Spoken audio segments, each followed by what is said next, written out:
हम लोगों ने देखा था कि किस तरह से हम लोग एनाकोंडा इंस्टॉल कर सकते हैं।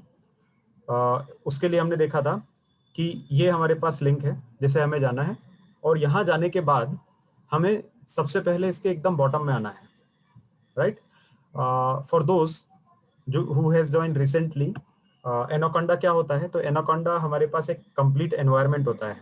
अगेन रिपीटिंग इट गाइस, एक बेसिक डिफरेंस है जो लोगों को नहीं पता है। एनाकोंडा एक एनवायरनमेंट है, कोई आईडीई नहीं है। Now for those who understand what is IDE and other thing, तो उन लोगों के लिए बता रहा हूँ कि एनाकोंडा कोई आईडीई नहीं है। IDE stands for integrated development environment. IDE stands for integrated development environment. तो एनाकोंडा कोई इंटीग्रेटेड डेवलपमेंट एनवायरनमेंट नहीं है। इंटीग्रेटेड डेवलपमेंट एनवायरनमेंट मतलब आपने जावा की कोडिंग करते समय पे देखा होगा कि इक्लिप्स हमारे पास होता है। सो इक्लिप्स इज IDE। वहां पे हम लोग क्या कर सकते हैं? इंटीग्रेटेड एनवायरनमेंट बना सकते हैं, देन ओजोन होता है एंड बहुत सारा चीजें होता है। तो वो IDE होता है। एनाकोंडा IDE नहीं है। एनाकोंडा एक प्लेटफॉर्म है, या फिर हम लोग बोलेंगे एक एनवायरनमेंट है जहां पे हम लोग अलग अलग IDE यूज कर सकते हैं।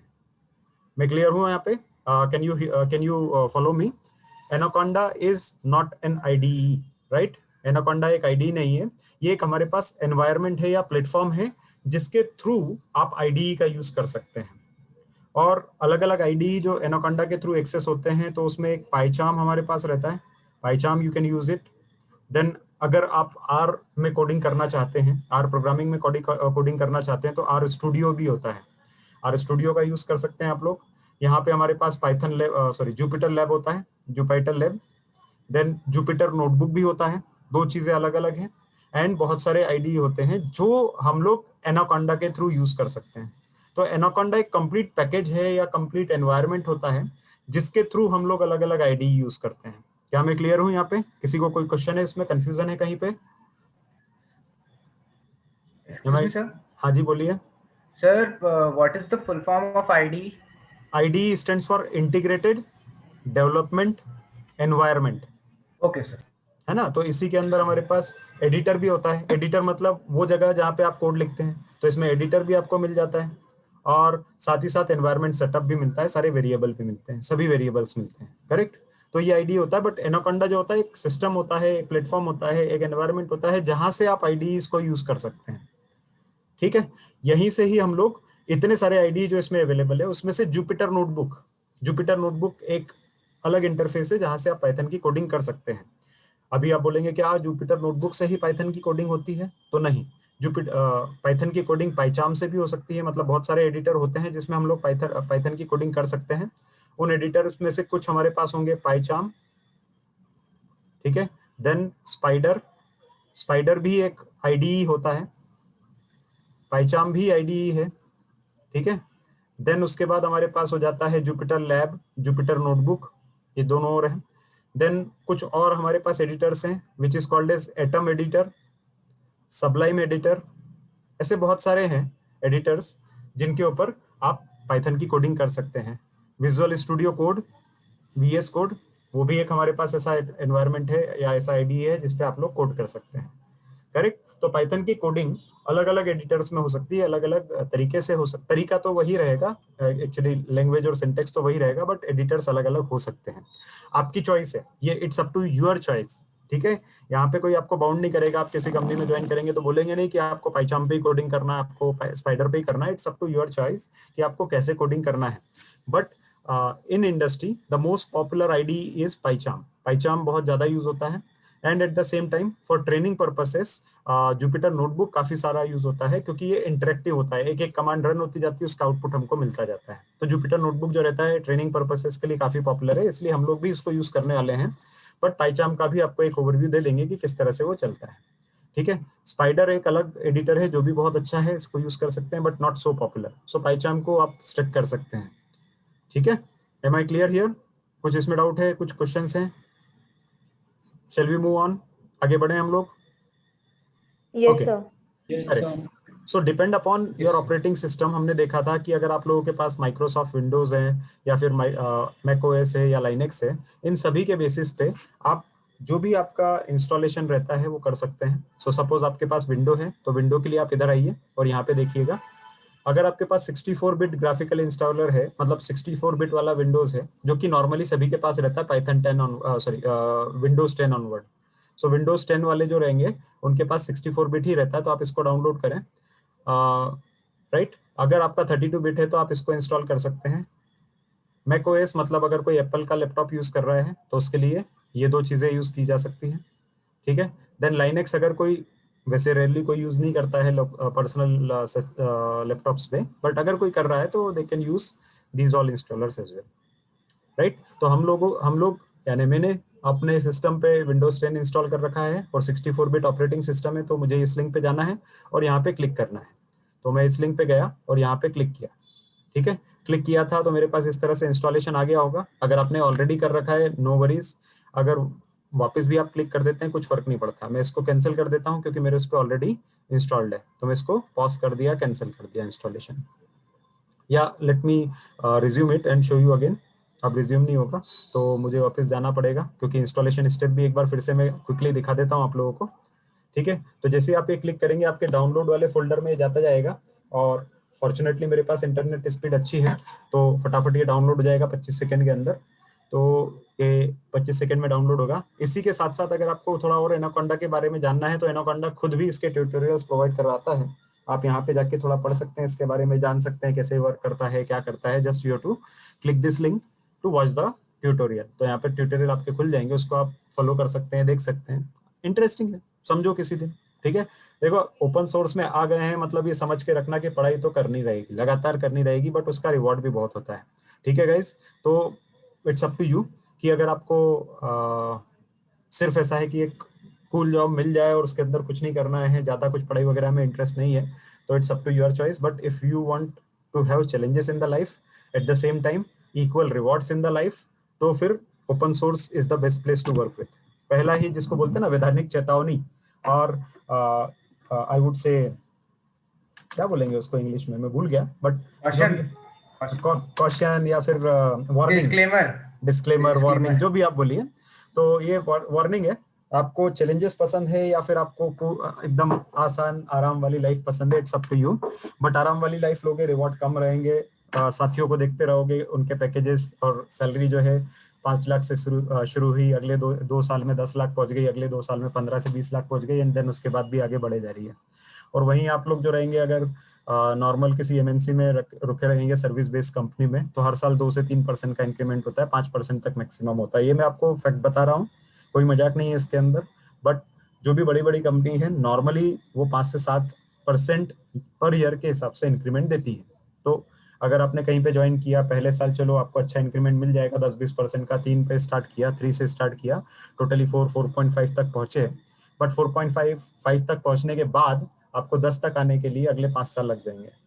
जबकि किसी स्टार्टअप में या किसी डायनेमिक ऑर्गेनाइजेशन में आपने ज्वाइन किया, स्टार्ट करोगे 4 से 5 लाख पे, इमीडिएटली 2 साल के अंदर आप लोग 10 तक पहुंचोगे। उसके बाद आप अगला स्विच भी मारते हुए ऑर्गेनाइजेशन में भी रहते हो तो 15-20 बहुत आसान है आज की डेट में। इट्स वेरी नॉर्मल पैकेज, ठीक है। 20 लाख कोई बहुत बड़ा पैकेज नहीं होता है, 25 लाख कोई बड़ा पैकेज नहीं है आज की दुनिया में, आपको लिख के दे रहा हूँ। और 4 से 5 साल की रेंज में, मैं ये नहीं बोल रहा हूँ कोई बड़े मैनेजर बन गए तब 25 लाख कमाओगे, बहुत आसान है, प्रोवाइडेड कि आपके पास राइट टेक्नोलॉजी हो, राइट टूल हो, राइट स्किल सेट हो, ठीक है। तो ये अभी आपका बेस्ट टाइम है अपने फ्यूचर में इन्वेस्ट करने का, इसको वेस्ट मत करो, ठीक है। नहीं तो एक बार अगर आपने 4-5 साल निकाले आईटी इंडस्ट्री में, तो आप भी उस भीड़ का हिस्सा हो जाओगे जो कि अपनी जगह पर रहकर परेशान होता रहता है और दूसरों को देखता रहता है, अरे यार ये तो मेरे बाद ज्वाइन किया था, अभी इतनी तेजी से कैसे प्रोग्रेस कर गया। प्रोग्रेस करना है, मेहनत लगेगी, डेफिनेटली लगेगी, विदाउट मेहनत कुछ नहीं होता है, ठीक है। तो मेहनत करो, बट उसका रिवॉर्ड भी बहुत अच्छा है, मान के चलो, ठीक है। अगर आप कोई अच्छी कंपनी में लग जाते हैं, या इवन स्टार्टअप्स में बहुत अच्छी कंपनी की भी बात मैं नहीं कर रहा हूँ, I am not talking about Microsoft, Facebook, Google, Twitter, ये सब की बात मैं नहीं कर रहा हूँ, मैं नॉर्मल ऑर्गेनाइजेशंस की बात कर रहा हूँ, ठीक है। उसमें भी पैकेजेस बहुत अच्छे मिलते हैं, बहुत हाई पैकेजेस होते हैं, राइट। तो थोड़ी मेहनत करो, अभी और टाइम बचा है, 6 महीने 8 महीने आपने लग के मेहनत कर ली, आपका फ्यूचर बहुत ब्राइट होने वाला है गाइस, ठीक है। तो माइंड माय वर्ड, 4-5 लाख कोई बहुत बड़ा पैकेज नहीं होता। वी हैव सीन, हमारे पुराने स्टूडेंट्स भी हैं, उन्होंने 9 लाख से स्टार्ट किया, आज की डेट में 17 लाख तक कमा रहे हैं, and experience range is just 4 to 5 years, जो बहुत ज्यादा नहीं experience range. Still they are earning up to 17-18 lakh, जो कि बहुत नॉर्मल चीज नहीं है किसी भी एमएनसी के लिए। कोई भी एमएनसी होगा, just not naming the MNCs, but आप समझ जाओ जो भी टॉप 10 एमएनसी जो इंडिया की हैं, whatever be in your mind और whatever be wherever your seniors are working, वो स्टार्ट किए होंगे 3 से 4 लाख पे, अभी भी वो लोग जो रहेंगे 6 से 7 लाख रुपए पर एनम पे होंगे। बट अगर आपने राइट स्किल सेट के साथ हिट किया राइट जगह पे, कोई आपको नहीं रोक सकता up to 17-18 lakh rupees per annum तक भी कमाने में अगले 4 साल में।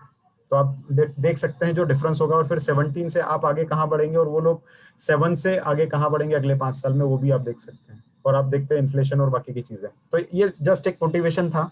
आई wanted you guys to don't lose your time, don't lose your patience, क्योंकि आपके पास बहुत एनर्जी मुझे पता है, बट आप अपनी एनर्जी अभी फेसबुक, ट्विटर, इंस्टाग्राम ये सब में ना लगा के थोड़ा राइट डायरेक्शन में लगाओ। मेरी एक ही रिक्वेस्ट है आपसे कि डेली का 2 घंटा निकालो, 1 घंटा निकालो, और जो आप फेसबुक पे टाइम या इंस्टाग्राम पे टाइम लगाते हो वो टिकटॉक वीडियो देखने में लगाते होंगे, आई एम प्रीटी श्योर आप में से कुछ 50-60% लोग मिनिमम होंगे, और I don't know what is the audience, but TikTok video में आप लोग टाइम लगाते होंगे काफी सारा, उसको थोड़ा छोड़ो, ठीक है? वो बाद में मिल जाएगा, बहुत टाइम है आपके पास, बहुत बड़ी लाइफ है, और आप सभी लोग बहुत स्मार्ट लोग हो, तो बहुत टाइम मिलेगा। एक बार थोड़ा सा पैसा कमा लो अभी, एक बार अभी आप सेटल हो गए, उसके बाद बहुत आप लोगों के पास ऑप्शंस आने वाले हैं।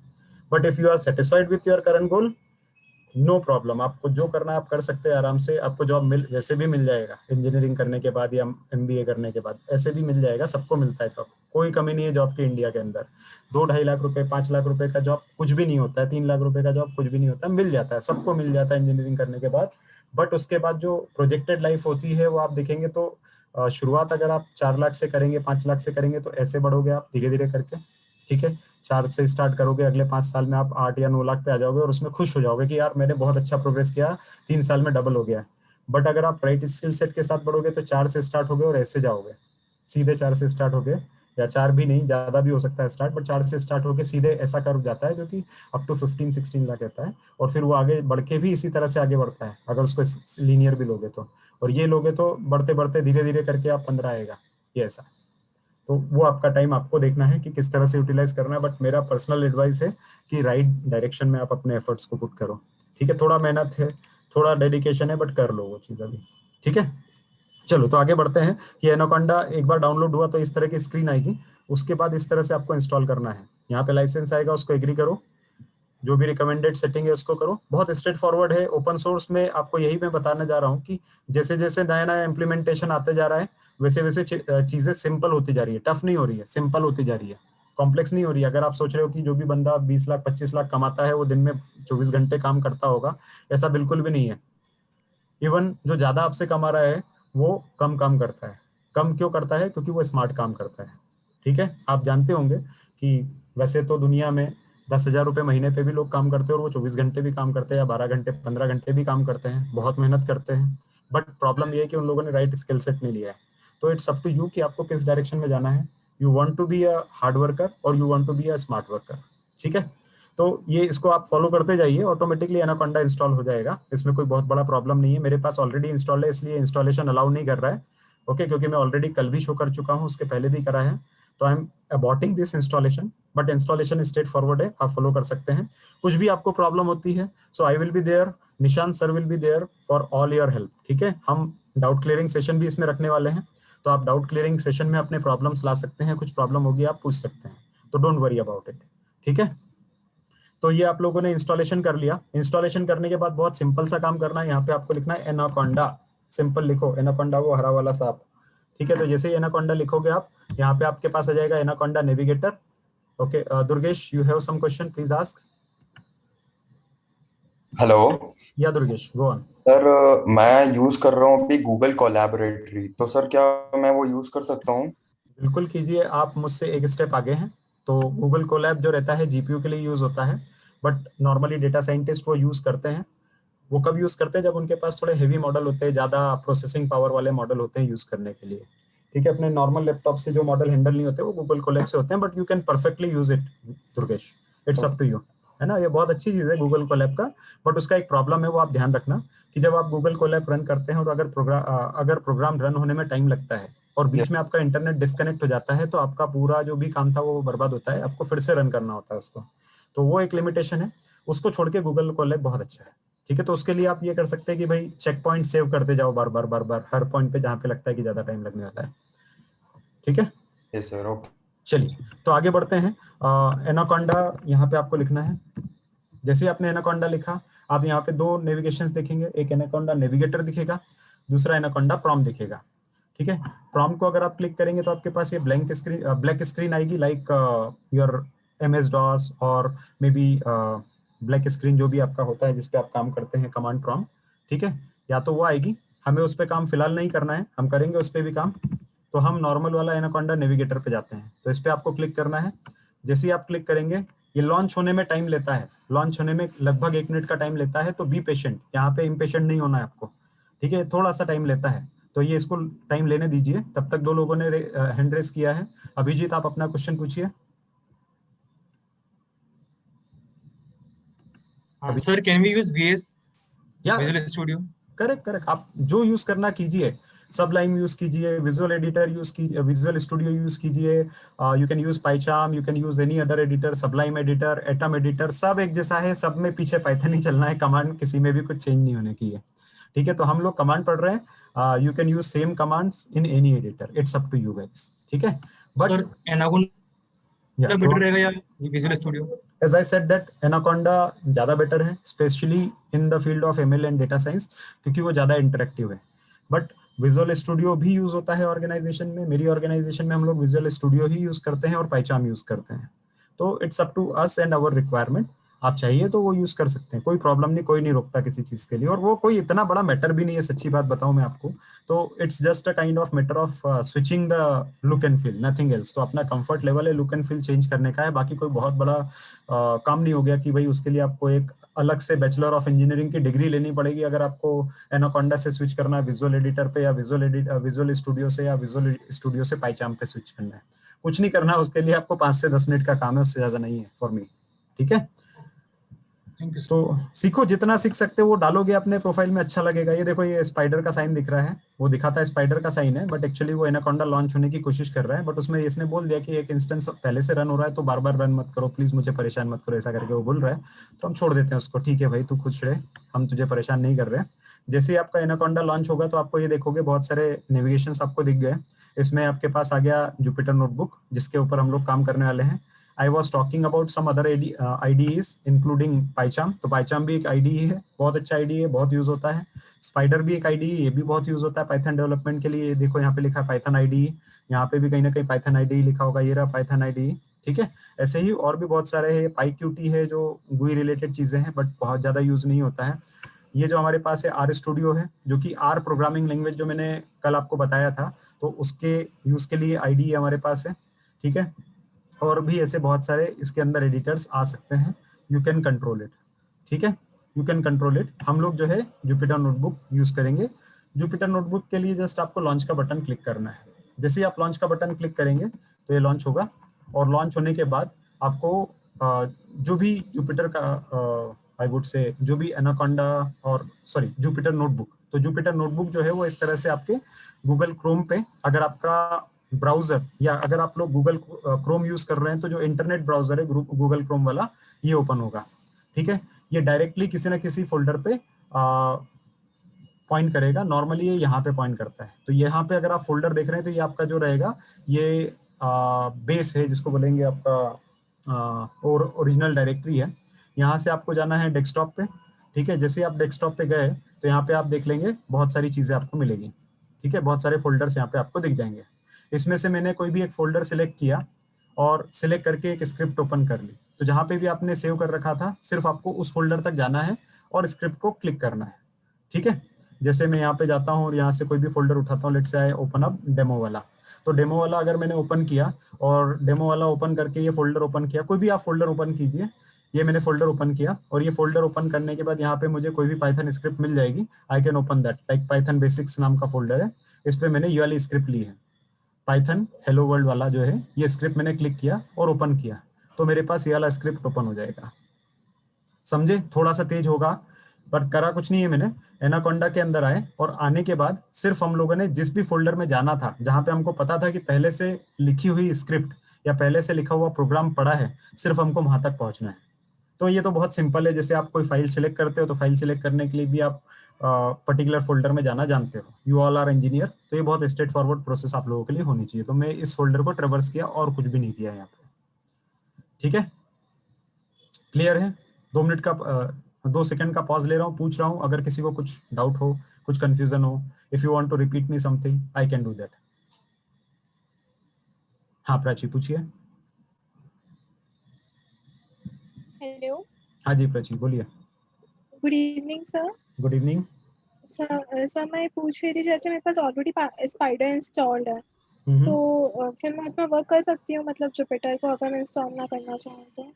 करिए ना, मैं आपको वही बोला कि आपके पास जो भी है आप यूज कीजिए, कोई फर्क नहीं पड़ता, it's up to your comfort level, ठीक है। बट मैं यहाँ पे डेमोन्स्ट्रेशन जो आपको दूंगा वो जुपिटर नोटबुक में दूंगा, तो थोड़ा कंफ्यूजन हो सकता है आप लोगों को, इसलिए मैं बोल रहा हूँ कि अभी आप जुपिटर नोटबुक यूज कर लीजिए थोड़ा सा मुझे फॉलो कर सकने के लिए थोड़े टाइम के लिए। बाद में आप जिससे एक्सपेरिमेंट करना है जिस भी आईडी के साथ उसके साथ प्ले कीजिए, और आई वुड रिकमेंड कि आपको अलग अलग आईडी के साथ प्ले करना चाहिए, सीखना चाहिए, वो तो सीखिए बिल्कुल। थोड़ा सा बस ये सेशंस के लिए जुपिटर नोटबुक को सहन कर लीजिएगा। Okay sir, okay. चलिए, और कोई क्वेश्चन है? Any other question guys? ठीक है, चलिए आगे बढ़ते हैं फिर। तो हमने बात करी कि कैसे जुपिटर नोटबुक पे आना है और कैसे कोई पहले से लिखी हुई स्क्रिप्ट का यूज करना है। तो मेरे पास ये स्क्रिप्ट लिखी थी, मैंने जस्ट इसको क्लिक किया, जैसे आप इसको क्लिक करेंगे आप पहुंच जाएंगे, आपके सामने ये नया विंडो खुलेगा। मेरे पास ऑलरेडी खुला था तो मैं वही यूज कर रहा हूँ, थोड़ा सा टाइम बचाने के लिए, थोड़ा इसके अंदर मैं लालची हो गया हूँ क्योंकि मुझे ज्यादा टॉपिक कवर करने हैं, तो पाइथन के साथ मैं चाहता हूँ कि डेटा साइंस के ज्यादा से ज्यादा कंसेप्ट आपको पढ़ा पाऊँ, इसलिए मैं थोड़ा सा इसके अंदर ऑलरेडी प्री रिटन स्क्रिप्ट्स का यूज कर रहा हूँ, ठीक है। आप चाहें तो आप टाइप भी कर सकते हैं सेम टाइम पे, बट मेरे साथ टाइप ना कीजिए क्योंकि मैं थोड़ा सा, जब मेरे साथ टाइप करेंगे तो हो सकता है मैं कुछ नई चीज आपको बताऊं और आप टाइप करने के चक्कर में वो ना सुन पाए, तो भूल जाओगे, इसलिए। तो अभी का जो सेशन रहेगा रिकॉर्ड हो रहा है, आप लोगों को प्रोवाइड भी किया जाएगा रिकॉर्डिंग भी, यूट्यूब हमारा जो चैनल रहेगा या फिर जो प्राइवेट वीडियोज रहेंगे उसके थ्रू आपको लिंक शेयर की जाएगी, तो आप उसको फॉलो कर सकते हैं। बट अभी के लिए जस्ट आप सुनते जाइए, देखते जाइए, और जब बाद में प्रैक्टिस करेंगे तो उसका यूज कीजिएगा, ठीक है। आप आराम से प्रैक्टिस करो, कुछ प्रॉब्लम आती है हम लोग यहाँ पर हैं, आप लोगों के लिए डाउट क्लियरिंग सेशन भी रखा जाएगा, सो उस डाउट क्लियरिंग सेशन में आप लोग कंटिन्यू कर सकते हैं, क्वेश्चन अपने पूछ सकते हैं, ठीक है, तो वो रहेगा अपने पास। Alright, so let me quickly walk you through some basic commands. पहला हम लोगों ने देखा था हेलो वर्ल्ड वाला प्रोग्राम, तो हेलो वर्ल्ड का प्रोग्राम अगर हमको पाइथन में लिखना है तो उसके पहले ये थोड़ा सा आईडी समझ लेते हैं कि कैसे वर्क करता है। अब ये आईडी का अगर आप बात करेंगे तो यहाँ पे हमारे पास क्या है, फाइल, ठीक है। यहाँ पे फाइल पे आप क्लिक करोगे तो यहाँ पे ऑप्शन आता है न्यू नोटबुक। न्यू नोटबुक का मतलब है कि अगर आपको ये पसंद नहीं आया, ये वाली स्क्रिप्ट पे आपको काम नहीं करना, आपको अपनी खुद की नया कुछ बनाना है, नया स्क्रिप्ट बनाना है, तो जस्ट इसको क्लिक करो, नया स्क्रिप्ट खुल जाएगा, ठीक है। ये नया एरिया खुल गया, यहाँ पे आप अपना कोड लिखते जाओ, चलेगा। तो यहाँ पे आप अपना कोड लिख सकते हैं, ये फाइल पे न्यू पे क्लिक करके, यहाँ पे आपको कुछ प्रिंट करवाना है तो लिख दो प्रिंट, और देन उसके बाद हेलो वर्ल्ड, ये आप कर सकते हो, बहुत आसान है। और इसको रन करने का तरीका मैंने कल आपको बताया था, या तो ये रन का बटन दबाओ, रन हो जाएगा, या फिर यही कोड में कॉपी और पेस्ट करना है, तो कॉपी के लिए ये, पेस्ट के लिए ये आ गया। अब इसको रन करना है तो यहाँ सेल पे जाके रन सेल कर सकते हो, तो भी रन हो जाएगा। या फिर तीसरा तरीका मैंने बताया था, प्रिंट और उसके बाद हेलो वर्ल्ड, उसके लिए आपने क्या करना है, सिंपल यहाँ पे आए और यहाँ पे ये कमेंट लिख रहा हूँ मैं, हैश का मतलब क्या होता है, कमेंट। कमेंट का मतलब क्या होता है कि ऐसी लाइन जो एग्जीक्यूट नहीं होगी, जो हमने सिर्फ लिखा है वही एग्जीक्यूट होगी, और ये हमारी यहाँ पे अब जो लिख रहा हूँ मैं वो अपनी खुद की अंडरस्टैंडिंग के लिए लिख रहा हूँ। तो यहाँ पे हम लोग CTRL कंट्रोल प्लस एंटर दबाएंगे इसको रन करने के लिए, ठीक है। तो यहाँ पे आओ, कंट्रोल और एंटर दबा दो, ये तीसरे तरीके से सेम सेल रन हो जाएगी। क्लियर है यहाँ तक? सिंपल तरीका है रन करने का, या तो रन का बटन दबाओ, या तो फिर आप लोग सेल वाले नेविगेशन में जाके रन करके देखो, या फिर कंट्रोल प्लस एंटर दबाओ। ये 3 चीजें आ गई, क्लियर एकदम, कोई परेशानी नहीं, ठीक है। तो ये हमारे पास आ गया। अब उसके बाद ओपन से आप कोई भी फोल्डर ओपन करना चाहते हैं या नई स्क्रिप्ट ओपन करना चाहते हैं जो पहले से लिखी वो ओपन कर लो, कॉपी करना है इसको कॉपी करो, सेव करना है सेव करो, जो भी आपको करना है वो बहुत सारी चीजें इसके अंदर कर सकते हो, आप इसको एक्सप्लोर कर सकते हैं, बहुत सिंपल है, ठीक है। इसी तरह से यहाँ पे कुछ ऑप्शंस और हैं जो मैं समय आने पे आपको बताता जाऊंगा। ठीक है, यहाँ पे आपको नई ये जो एरिया है जहाँ पे कोड लिखते हैं, तो इसको आपको नई वापस सेल डालना है तो प्लस के साइन के साथ आप नई सेल डाल सकते हैं, ये देखो। ठीक है, कट करना है मतलब जो आपने डाला उसको कट करना है, सेल डिलीट करना है तो कट के साइन से हो जाएगी, कॉपी करना है तो कॉपी से हो जाएगा, और उसी को फिर ये है पेस्ट का बटन तो पेस्ट का हो जाएगा। इसके बाद ये वाली सेल आपको पसंद नहीं है, इसको ऊपर मूव करना है तो ये एरो के बटन से ऊपर मूव कर दो, एरो अप, एरो डाउन से नीचे मूव कर लो। ठीक है, क्लियर? तो बहुत सिंपल है। रन का बटन रन करने के लिए, पॉज का बटन रुकने के लिए, और आगे की चीजें मैं बताता जाऊंगा आपको। ठीक है, अभी इतना ही समझो, काफी रहेगा आप लोगों के लिए, बहुत सिंपल से नेविगेशन से, बट समझना जरूरी है ना। आपने हेलो वर्ल्ड चला लिया, हेलो वर्ल्ड चल गया, इसको कट कर देते हैं, ये कट कर दिया, हेलो वर्ल्ड चल गया आपका। ठीक है, अब हेलो वर्ल्ड प्रिंट होने के बाद अगला हमको क्या करना है, बेसिक ऑपरेटर्स करने हैं, बेसिक ऑपरेशन जो हम लोग करते हैं। बेसिक ऑपरेशंस मतलब क्या हो गया कि आप मैथमेटिकल ऑपरेशन कर रहे हैं तो 2+2 करना है मान लो, तो सिंपल है, पाइथन बहुत सिंपल प्रोग्रामिंग लैंग्वेज है गाइस। तो 2+2 करना है, सिंपल 2+2 लिखो, और या तो रन का बटन दबाओ, या ये दबाओ यहाँ से रन सेल, या फिर कंट्रोल+एंटर दबाओ। मैं कंट्रोल+एंटर दबाऊंगा बार बार, ताकि इजी रहता है रन होने के लिए और प्रोग्रामर्स के हिसाब से अच्छा रहता है। तो कंट्रोल+एंटर, जैसे कंट्रोल+एंटर दबाया 2+2 कर लिया, सिंपल। ठीक है, नया कोड लिखते हैं। अगर 2/2 करना है आपको तो क्या करोगे, फिर से 2/2, वापस से कंट्रोल+एंटर दबा दो। अभी यहाँ पे क्या आ गया 1.0, मतलब 2/2 इज इक्वल टू 1। क्लियर? फिर अगला क्या करोगे, फिर अगला आपको करना है 2×2 या 2×3 कर लो इस बार, क्या फर्क पड़ना है। दबाओ कंट्रोल+एंटर, आ गया 6। ठीक है, बहुत सिंपल है ये, आप देख सकते हैं कितना सिंपल है, कुछ नहीं कर रहे हैं इसके अंदर, हम सिंपल मैथमेटिकल ऑपरेशन जो नॉर्मली वैसे लिखते हैं वैसे लिख रहे हैं। 6-5 या 6-4 करना है, कंट्रोल+एंटर दबा दो, हो गया 2। ठीक है, बहुत बेसिक ऑपरेशंस। इसमें किसी को कोई प्रॉब्लम हो तो बताइए आप मुझे, कुछ भी प्रॉब्लम है इसमें? नहीं? Shall we move on? Yes sir. चलो, Yes, ये sir. ये तो अपना बहुत बेसिक ऑपरेशन हो गया पाइथन में। अभी मेरे को समझ में आने लग गया और लग रहा है आपको कि यार पाइथन बहुत सिंपल लैंग्वेज है, ऐसा हो सकता है। अभी तक तो क्लेम किया जा रहा है, बट शायद ये है ऐसा कि पाइथन सिंपल लैंग्वेज है। बिल्कुल सिंपल लैंग्वेज है, टेंशन लेने की जरूरत नहीं है। ठीक है, अब मैं थोड़ा सा ऑलरेडी प्री रिटन कोड के ऊपर जाता हूँ, या चलो आप लोगों को थोड़ा और बता देता हूँ। यहाँ पे कॉम्प्लिकेशन क्या था, जब आपने 2+2 किया तो यहाँ पे 1.0 आया। अब 1.0 नहीं, हमको 1 पॉइंट में नंबर नहीं चाहिए, हमको एक स्ट्रेट फॉरवर्ड नंबर चाहिए, इंटीजर में चाहिए। तो सिर्फ इंट लिख दो, इंट लिखोगे तो क्या होगा, दोनों में डिफरेंस देखो। यहाँ पे भी आपने 2+2 किया, यहाँ पे भी 2+2 किया, बट यहाँ पे 2+2 किया तो आंसर आया 1.0। हमको ऐसा आंसर नहीं चाहिए, डेसिमल में आंसर नहीं चाहिए। या फिर अगर ये ही होता अपना, मान लो 3/2 तो 1.5 आया, तो ये आंसर हमको नहीं चाहिए, हमको 1 पॉइंट में नहीं चाहिए, पॉइंट में नहीं चाहिए तो ये आंसर आएगा। मतलब अगर आपको पीछे के जो डेसिमल्स है वो हटा के आंसर चाहिए रहता है, पीछे के डेसिमल्स हटा के चाहिए तो उसको इंटीजर में कन्वर्ट करना पड़ेगा। ये जो डेटा टाइप है ये क्या कहलाता है, जो भी डेटा टाइप और जो भी आंसर है जो पॉइंट्स में आता है, उस पॉइंट्स वाले डेटा टाइप को क्या बोलते हैं, कोई बताएगा? फ्लोट बताएंगे? फ्लोट। बिल्कुल बिल्कुल। और ये मैंने अभी आपको नहीं बताया, ये आप मुझे बता रहे हैं, मतलब समझ लो आपको पाइथन पहले से आती है, आप मुझे धोखा दे रहे हैं। पाइथन तो आपको पहले से पता है, आप लोग मुझे धोखा दे रहे हैं, मुझे ऐसा लग रहा है। मैंने आंसर नहीं दिया, ये आप लोगों ने दिया है। तो 3/2 इज इक्वल टू 1.5, टाइप इसका क्या था, फ्लोट। और यहाँ पे हमने क्या करा, इसको हम लोगों ने यहाँ पे इसको इंटीजर में कन्वर्ट किया, राइट, और कुछ नहीं किया, करेक्ट। तो ये ऐसा टाइप के, इसको क्या बोलते हैं, प्रोसेस जिसके अंदर फ्लोट को इंटीजर में कन्वर्ट कर दिया। आपको याद होगा ऐसा, आपको आती है पहले से पाइथन, बताओ। Type casting, correct, type casting करते। तो ये टाइप कास्टिंग तो करी आपने, और क्या किया है, सब पता है आप लोगों को, फिर भी आप बोल रहे हैं कि पाइथन नहीं आता है।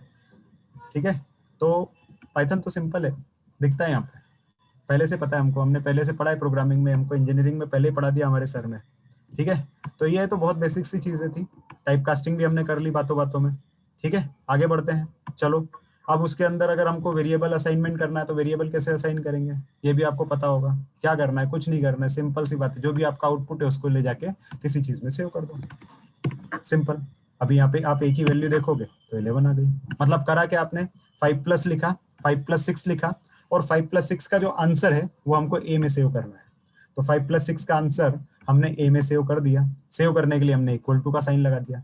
तो ये इक्वल टू का साइन क्या करेगा, इस पूरे ऑपरेशन का जो भी आउटपुट आता है उस आउटपुट को यहाँ पे असाइन कर देगा।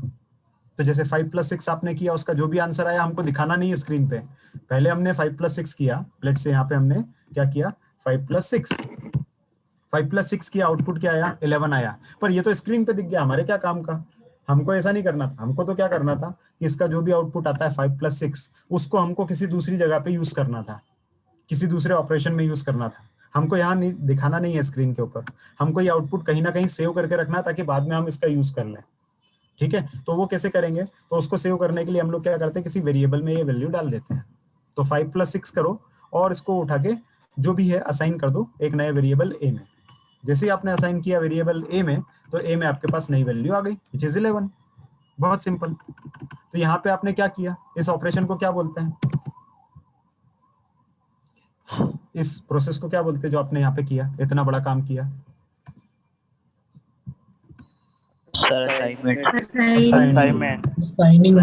Assigning variable.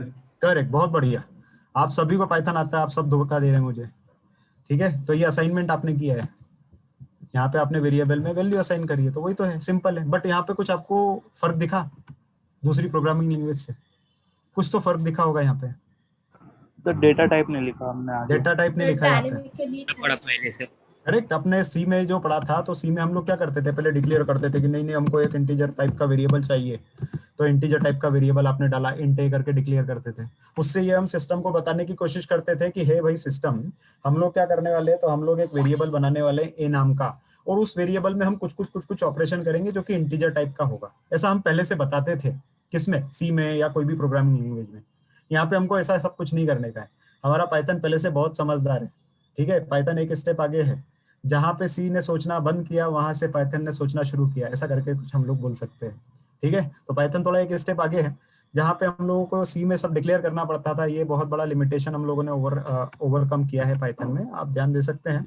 बातों बातों में बहुत सिंपल जरूर लग रहा है, बट ये एक अच्छा खासा लिमिटेशन है, जहाँ पे आपको पहले से वेरिएबल डिक्लेयर नहीं करने पड़ते हैं। ऑलरेडी यहाँ पे वेरिएबल सिस्टम देखता है और उसके हिसाब से बना के रख देता है, आपको कुछ नहीं करने का। ठीक है, तो ये एक बहुत बड़ा प्रॉब्लम सॉल्व करता है पाइथन। ये क्यों अच्छा है भाई, क्या फायदा हो गया, एक लाइन ही तो कम हमको लिखनी, इससे ज्यादा क्या करा हमने, कोई बता पाएगा इससे हमको क्या फायदा मिला है? सर कोडिंग के लाइंस कम हो गए, मतलब वो ठीक है, टाइम सेविंग, टाइम बच रहा है। सर इंट ए दे दिया तो सर उसे हम प्रोग्राम में आगे चेंज भी कर सकते सर पाइथन में।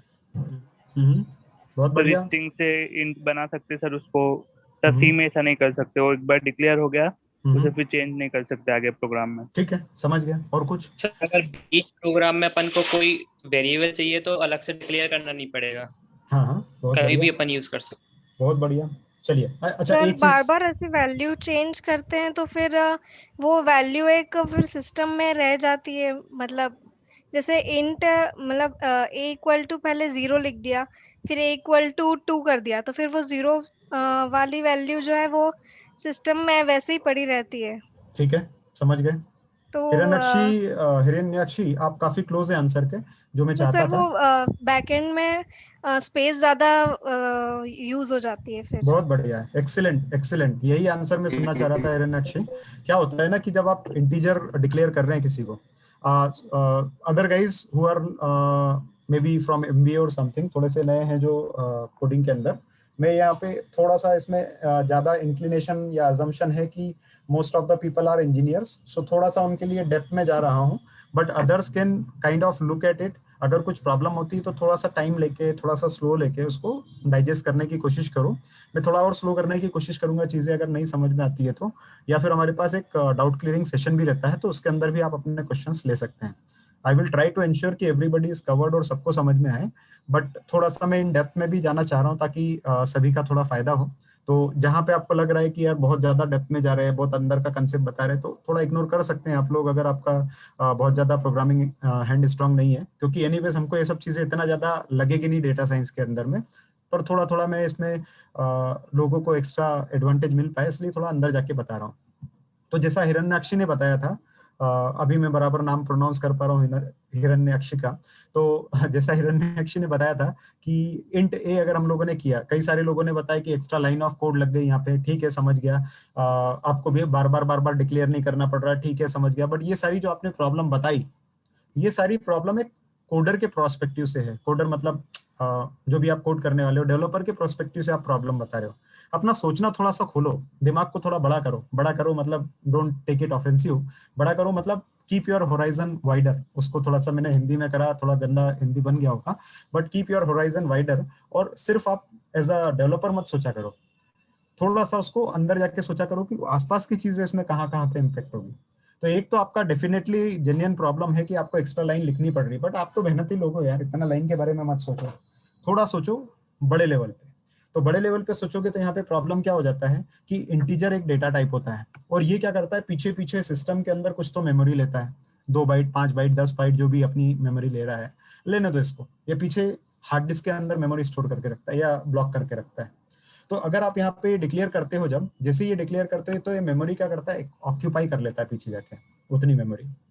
अब ये उतनी मेमोरी इसने पीछे पीछे ऑक्यूपाई कर ली ना, तो फिर ये तो क्या रहेगा, पड़ा रहेगा। अब आपने इंट यहाँ पे डिक्लेयर कर दिया, और कुछ तो ज्यादा समझदार रहते हैं, मतलब एकदम बहुत दूर का सोचने वाले लेते हैं, तो उन्होंने बोला यार मैं तो कोड कर रहा हूँ, मैं कोड करने के बाद काय को मैं सिर्फ इंट ए करूँ, मैं यहाँ पे 10 12 15 वेरिएबल एक साथ डिक्लेयर करके रख लेता हूँ, मेरा एक बार में काम खत्म हो जाएगा। तो उसने ऐसा किया, उसने ये भी कर दिया, ये भी कर दिया, और ऐसे 4 5 7 वेरिएबल एक साथ डिक्लेयर कर दिया। क्यों? क्योंकि बार बार मेरे को डिक्लेरेशन के लिए प्रोग्राम में ऊपर आना नहीं पड़ेगा।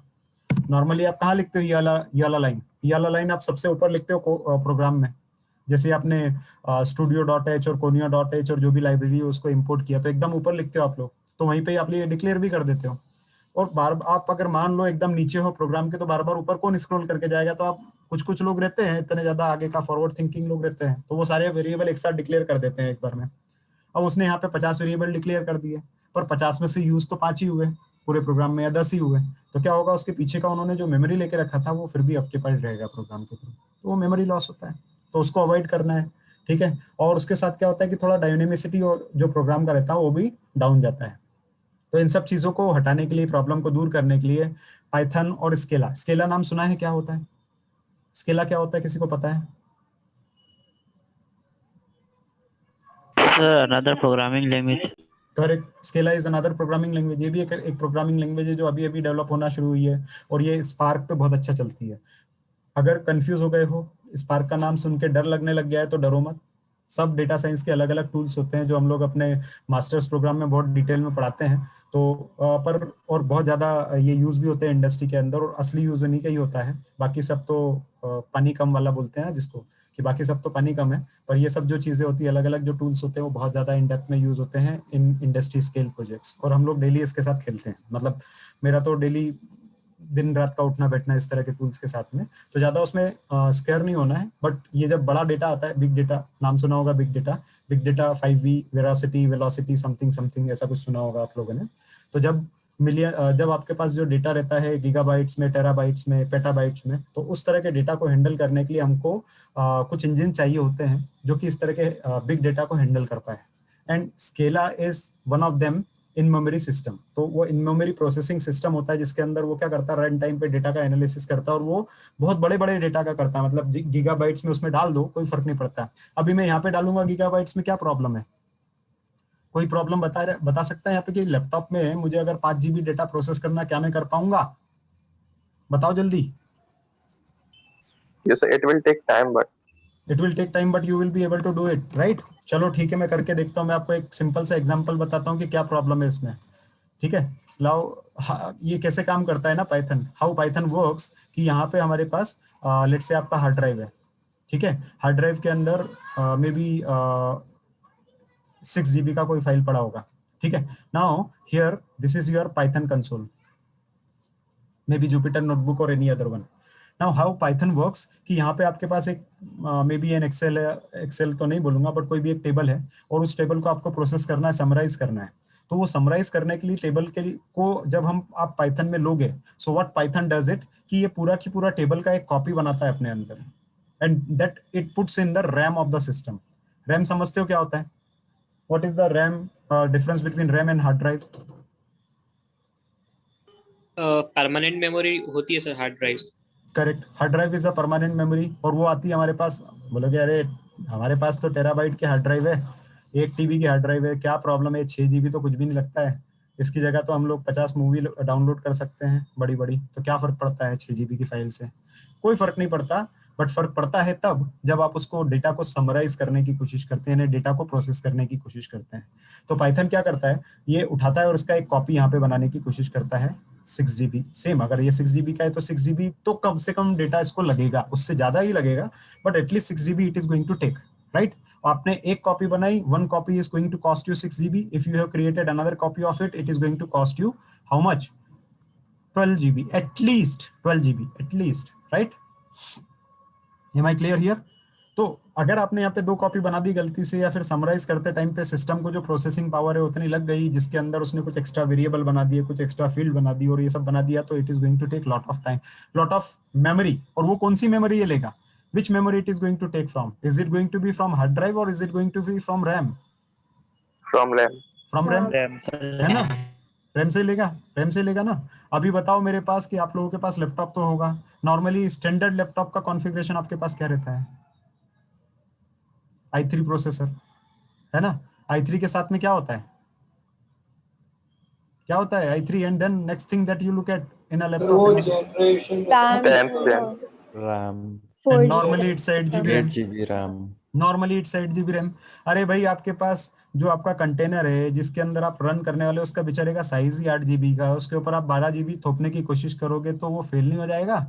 टाइम क्या लेगा? वो फेल ही हो जाएगा, वहाँ पे फूट जाएगा, वहीं पे आपका पाइथन प्रोग्राम फेल हो जाएगा, बोल देगा आउट ऑफ मेमोरी, और रन ही नहीं होगा। पहले तो 1 घंटे तक आपका टाइम पास करेगा वो, ऐसा ऐसा चक्री दिखा के कि I am loading loading loading loading, और बाद में जाके बोल देगा अरे मुझसे नहीं हो रहा ये, ऐसा बोल देगा वो फेल हो जाएगा, राइट? तो ये बहुत बड़ा प्रॉब्लम है, और ये प्रॉब्लम आप लोगों का ही नहीं है, ये सभी का प्रॉब्लम होता है, और हम लोगों का तो बहुत दिल्ली का होता है। वी आर डेटा साइंटिस्ट, हम लोगों को भी कंपनी ने कुछ सुपर कंप्यूटर बांट के नहीं रखे हैं, ठीक है? हम लोगों के पास भी ऐसे लैपटॉप होते हैं, बस थोड़ा सा कॉन्फ़िगरेशन मेरे लैपटॉप का ज्यादा होता है, इट इज i7 और i5, और then some time it is going to have 16 GB और 32 GB रैम, उससे ज्यादा हमारे पास भी कुछ नहीं होता है, ठीक है? हमको उसके अंदर ही मैनेज करना पड़ता है। सोचो कितने गरीब लोग हैं, तो हमको वही करना पड़ता है, पर क्या करें, वो कंपनी ऐसा है, कंपनी ने वही दिया है। और हमारी कंपनी नहीं, अगर बहुत अच्छी अमीर कंपनी के पास भी जाओगे तो वो भी ये देते हैं, बस फर्क इतना होता है कि वो एप्पल दे देते हैं, ठीक है? उससे ज्यादा कुछ नहीं करते। तो वही होता है, लैपटॉप का स्टैंडर्ड कॉन्फ़िगरेशन है, कंपनी भी क्या करेगी यार, तुमको कोई सुपर कंप्यूटर थोड़ी लाके दे देगी, तुमको अपना रास्ता खुद ढूंढना पड़ेगा। और we as a data scientist we have to find out our own way. तो हम लोग क्या करते हैं, तो फिर हम लोग इस डेटा की छोटे छोटे टुकड़ों में बांट देते हैं इसको, और बांट के फिर उसको प्रोसेसिंग करने की कोशिश करते हैं। छोटा चंक उठाते हैं, उसको प्रोसेस करते हैं, put it back to the memory, then उसका छोटा चंक उठाया, प्रोसेस किया, put it back to the memory, और सो ऑन, ठीक है? तो ये सब जो चीजें रहती है थोड़ा सा टाइम लेती है, ये सब चीजें जो रहती है थोड़ा टाइम लेती है। डेटा को हम छोटी छोटी बैचेस में बना के प्रोसेस करने की कोशिश करते हैं, और थोड़ा टाइम लेती है। टाइम लेने के साथ साथ बहुत ज्यादा रिसोर्स कंज्यूम करती है, और उन सभी का ही कुछ हद तक सॉल्यूशन जो है वो स्पार्क ने हमको दिया था। तो spark is nothing but in memory processing system. In memory का मतलब क्या हुआ? ये इन मेमोरी है। इन मेमोरी का मतलब क्या हुआ? In RAM. In memory processing system, एक नया टर्म तुम्हारे पास आएगा, in memory processing system. So what is in memory processing system? तो इन मेमोरी प्रोसेसिंग सिस्टम का ही मतलब होता है कि ये डेटा जो है हार्ड ड्राइव से उठाया और मेमोरी में डाला, हार्ड ड्राइव से उठाया और मेमोरी में डाला और प्रोसेस किया, that is called as in memory processing system. तो ये इन मेमोरी होता है, हार्ड ड्राइव से उठाया, मेमोरी में डाला, प्रोसेस करने की कोशिश करी, ठीक है? तो अगर ऐसा है तो ये नॉर्मली इंटरव्यू में क्वेश्चन आता है, Python is nothing but it's in memory. So उसमें सब कुछ इन मेमोरी होता है, ठीक है? आर में भी वैसे ही होता है। तो जितना भी डेटा एनालिटिक्स रहेगा उसमें सब में यही होना है, यही प्रॉब्लम है, यही बीमारी है डेटा एनालिटिक्स की, डेटा साइंस की, और इसीलिए इतने सालों से ये डेवलप नहीं हो पाया था। ये डेवलप होना शुरू हुआ बाद में 2012 के बाद। क्यों? क्योंकि बहुत सारी रैम हो गई। पहले वाला कोई किसी के पास पीसी होगा, वो पुराना जो डेस्कटॉप होता था ऐसा, उस डेस्कटॉप का स्टैंडर्ड कॉन्फ़िगरेशन किसी को याद है क्या? कितना रैम होता था उसमें? सेलेरॉन प्रोसेसर तो होता था, इतना मेरे को याद है। और रैम कितनी होती थी sir? 2 GB RAM. 2 GB correct, 2 GB RAM. अभी ये मजे की बात बताता हूँ कि 2 GB रैम तो जो है ना हमारा पाइथन रन होने में खा जाता है। इतना तो मतलब वो ऐसा रहता है कि पान खा के थूक देता है, वही वाली चीज है 2 GB रैम। तो ये हमारा लोड होने में खा जाता है पाइथन। अभी क्या करेगा काम? तो जिसके पास भी यहाँ पे अभी आप लोगों के लिए ये 91 पीपल, आप लोगों के लिए वापस से पॉइंटर आ गया कि कौन सा लैपटॉप हमको खरीदना चाहिए पाइथन प्रोसेसिंग के लिए, डेटा एनालिटिक्स के लिए, डेटा साइंस के लिए, कौन सा लैपटॉप लूं। मेरा पहला रिकमेंडेशन होगा ये, अगर आप इतना खर्चा कर सकते हैं, आई थिंक अमेजन वगैरह पे आप ढूंढोगे तो it is going to cost you approximately 57,000 plus. तो थोड़ा अगर खर्चा कर सकते हो ये ले लो। नहीं कर सकते हो अगर आपके पास ये है तो i3 भी चलेगा, मुझे ज्यादा परेशान नहीं करता है। रैम भी 8 GB चल जाता है, ज्यादा परेशान नहीं करेगा। बट उसके नीचे अगर आप रैम लोगे 4 GB वगैरह तो वो थोड़ा सा परेशान करता है। That is something not the ideal one. तो रैम जो है 4 GB नहीं होना चाहिए, 8 GB एटलीस्ट रैम लो, i3 प्रोसेसर लो। ये बहुत बेर मिनिमम कॉन्फ़िगरेशन है, इतना आपको लगता है, ठीक है। अगर ये नहीं है तो घबराओ नहीं, उसके बाद आपको प्रैक्टिस करना रहेगा। तो जैसे किसी ने अभी बोला था गूगल कोलैब का, वो एक प्लेटफॉर्म होता है, वहां पे यूज करो, बस थोड़ा सा इंटरनेट स्पीड तेज रखना। तो ऐसा नहीं कि डेटा साइंस सीखने के लिए आपको नया लैपटॉप खरीदना पड़ेगा। पापा को जाके बोला, अरे मेरे को डेटा साइंस खरीदना है, एक लैपटॉप दिलवा दो। पापा बोलेंगे बेटा कितने का आएगा, वो आप बोलोगे 60,000 दे दो मेरे को, 3,000 की तो मैं इसके अंदर चॉकलेट खा जाऊंगा। पर वो भी मत करना, ठीक है, वो जरूरत नहीं होती है। इतना है, पापा को मैं बता दूंगा अगर वो पूछेंगे तो, कि भाई गूगल कोलैब में बच्चे से काम करवा लो, ठीक है। But at the same time अगर आपके पास पुराना सिस्टम है और उसके अंदर रैम का एक्स्ट्रा स्लॉट है, रैम जो होती है ना, रैम के 2 स्लॉट होते हैं, उसके अंदर एक स्लॉट में अगर 4 GB आपने लगा भी रखी है और दूसरा स्लॉट अगर खाली है और आपका प्रोसेसर i3 है, तो आप सिर्फ रैम को अपग्रेड करवा लो, आपका काम हो जाएगा, ठीक है। उसमें फिर आपको ज्यादा कुछ खरीदना और खर्चा नहीं करना है। हाँ बोलो। सर अगर ये सर प्रोसेसर i5 हो और सर रैम 4 GB हो तो? हाँ, तो मैं अभी बताया ना आपको कि हर रैम का जो स्लॉट होता है, हर लैपटॉप जो होता है उसमें रैम के 2 स्लॉट होते हैं। एक 4 GB का अगर है तो दूसरे वाले स्लॉट को यूज करके उसमें 8 GB और डलवा दो, टोटल हो जाएगा 12 GB, चलेगा ये मेरे को, ठीक है। अगर आपके दोनों स्लॉट ऑक्यूपाइड हैं तो थोड़ा सा आपका नुकसान ज्यादा होगा। क्या करेगा टेक्नीशियन की, ये दोनों रैम निकाल देगा यहाँ से, दो उसमें 2 GB की 2 रैम लगी होगी यहाँ पे, ऐसे 2 स्लॉट रहते तो उसमें 2 GB यहाँ पे लगी रहती है, तो दोनों को निकाल देगा और कचरे में फेंक देगा और यहाँ पे डाल देगा दूसरी 8 GB की 2 रैम। तो ऐसा करके 16 GB बन जाएगा आपका लैपटॉप। थोड़ा खर्चा ज्यादा आएगा, 5,000 तक का, यहाँ पे करीब 3,000-4,000 में काम हो जाएगा आपका। बाकी काम आ जाएगा, काम हो जाएगा। i5 हो गया, काम हो जाएगा, i3 हो गया, काम हो जाएगा।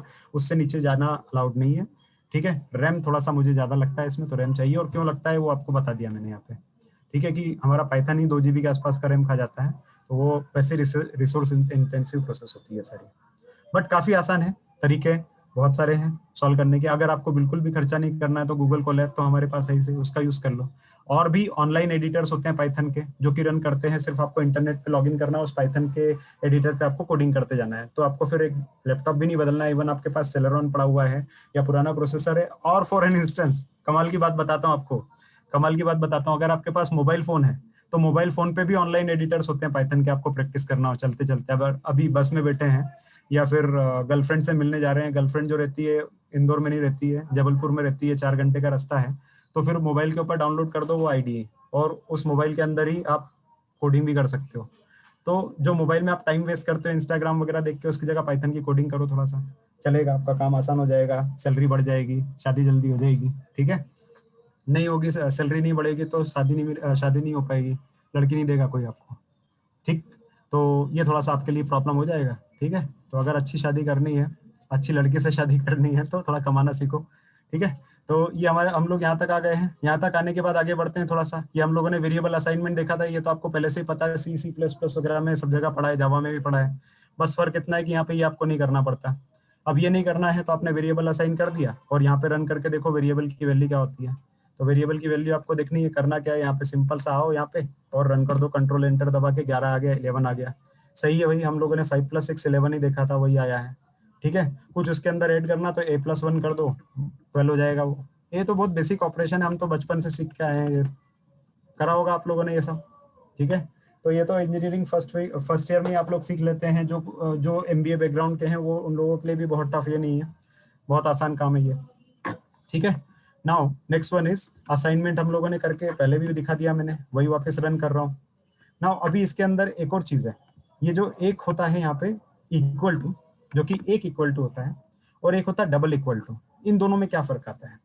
तो इक्वल टू जो होता है ना, वो असाइनमेंट के लिए होता है। मतलब आपने असाइनमेंट एज इन कि आपको क्या करना है, इक्वल टू का मतलब क्या हो जाएगा, जैसे आपने करा a and then equal to 2 + 2, मतलब 2 + 2 जो आपने ऑपरेशन किया, इसका जो आंसर आया 4, वो 4 अगर आपको असाइन करना है, मतलब इस पूरे ऑपरेशन का जो रिजल्ट है वो आपको इस वेरिएबल में डालना है, तो इस ऑपरेशन का रिजल्ट अगर इस वेरिएबल में डालना है तो ये 2 + 2 हो जाएगा। This is called as assignment. ठीक है, अभी दूसरा एक प्रोसेस और होता है जिसके अंदर हमारे पास एक वेरिएबल है, उसकी वैल्यू है मान लो 5 और दूसरा वेरिएबल है उसकी वैल्यू है 10। अभी आपको देखना है कि is it something A is equal to B, आपको ये पता करना है कि क्या ए बी के बराबर है। अगर है तो आपको मिल जाएगा ट्रू, यानी यस है बराबर है, और अगर नहीं बराबर है तो आपको मिल जाएगा फॉल्स। तो अगर आपको ऐसा कुछ चेक करना है तो उसके लिए आप डबल इक्वल टू यूज करते हैं। तो डबल इक्वल टू जो रहता है this is called as comparison operator. यहाँ पे आप कंपेयर कर रहे हैं, तो यहाँ पे आप कंपेयर कर रहे हैं और इसमें आप असाइन कर रहे हैं। ठीक है, तो ये डिफरेंस है दोनों के बीच में, इसमें और इसमें। नाउ सुदीप, आपने कुछ हैंड रेज किया है, please ask your question. Yes sir, assignment में हम फॉल्स वैल्यू असाइन कर सकते हैं? असाइनमेंट में फॉल्स वैल्यू बिल्कुल क्यों नहीं कर सकते। अगर आप वैसे असाइन करोगे फॉल्स वैल्यू तो क्या होगा, ये ऑटोमेटिकली इंटीजर की जगह पे क्या बन जाएगा, इंटीजर की जगह पे? आपको पता है पाइथन आती है, बूलियन। करेक्ट। सब तो आप लोगों को पता है, फिर भी बोलते पाइथन नहीं आती है। सब तो आ रहा है। सुबह जब मैंने पहले दिन आप लोगों से पूछा था तो आप बोलते हैं मेरा पाइथन में इंटरेस्ट है, बात आता नहीं, क्या करूं मैं। मेरे पास व्हाट्सएप पे पिंग आता रहता है सभी का कि हम लोगों को पाइथन नहीं आता है, मैं फर्स्ट ईयर का स्टूडेंट हूँ, मैं सेकंड ईयर का हूँ, मैं फोर्थ ईयर का हूँ, सॉरी फिफ्थ होते ही नहीं है, तो मैं थर्ड ईयर का हूँ, मुझे पाइथन नहीं आती, क्या मैं कर सकता? अरे सब कर सकते हो, सब आपको पहले से आता है। घबराओ नहीं, पाइथन अपने सर पे सींग लेके पैदा नहीं हुआ है, पाइथन तो आपका काम सिंपल करने के लिए पैदा हुआ है। ठीक है, तो यहाँ पे हमारे पास क्या हो गया, a = 2 + 2, ये असाइनमेंट हो गया, ये कंपैरिजन हो गया, जिसमें हम लोग देखना चाह रहे हैं कि क्या a जो है वो 2 से बड़ा है क्या। ठीक है, इसको मैं 2 पार्ट में तोड़ता हूँ। तो पहले मैंने Ctrl+X किया, मतलब हटा दिया, ठीक है, और यहाँ पे कंपेयर करने की कोशिश करिए। तो अभी हम लोगों ने यहाँ पे क्या किया, यहाँ पे हमने a के अंदर 2 + 2 असाइन कर दिया। लेट्स चेक कि a के अंदर क्या वैल्यू आई है, तो ये हमारी a की वैल्यू है 4।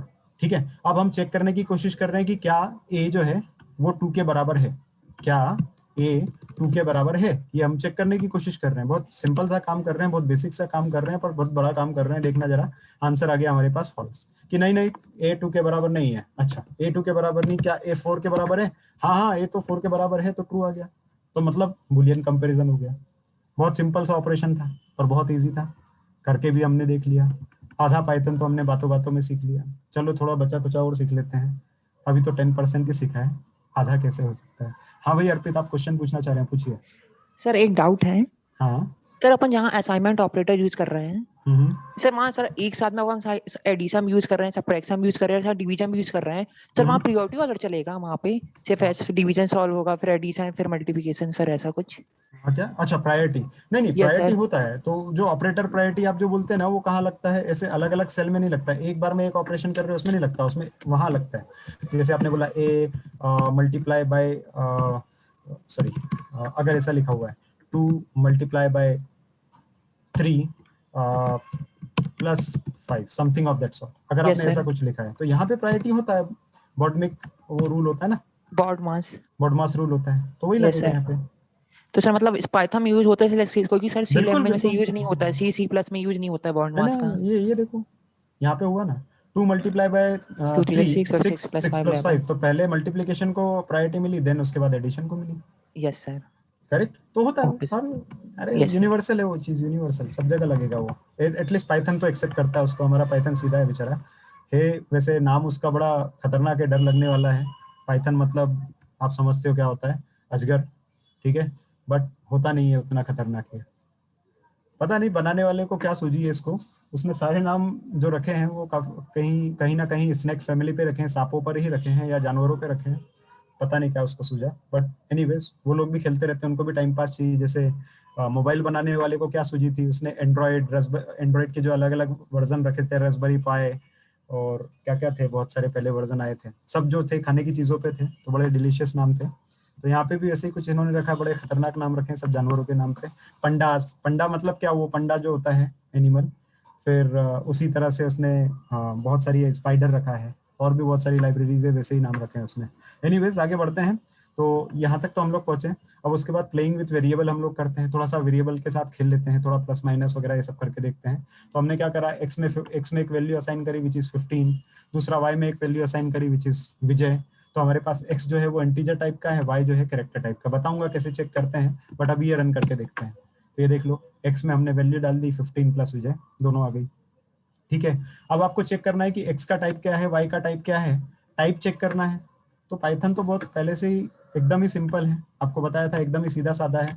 आप बोल रहे हो क्या चेक करना है आपको, तो आपको इसका टाइप चेक करना है, तो टाइप लिख दो। टाइप किसका चेक करना है, x का चेक करना, तो टाइप x चेक कर लो भाई, x का टाइप है इंटीजर। बहुत सिंपल, एकदम सिंपल है ये, सुपर सिंपल। फिर वापस से टाइप चेक करना है, किसका चेक करना है, y का करना है, y का टाइप चेक करना है, देख लो ये स्ट्रिंग टाइप का है। ठीक है, मतलब x जो हमारे पास है वो इंटीजर है और y जो हमारे पास है वो क्या है, कैरेक्टर है या इंटीजर है या जो भी आप कहना चाह रहे हैं। ठीक है, सिंपल, बहुत सिंपल, बहुत आसान, एकदम लड्डू है ये। ठीक है, आगे बढ़ते हैं। चलो भाई आगे बढ़ा जाए। अब आगे हम लोग देखना चाहेंगे, तो टाइप हमने चेक कर लिया है। अब उसके बाद अगर हमको टाइप कन्वर्शन करना है, टाइप कास्टिंग करनी है, तो मैं पहले ही बता चुका हूँ आपको कैसे करना होता है। जैसे हमारे पास 1 लिखा है, इसका टाइप ढूंढते हैं, तो 1 का टाइप क्या होगा,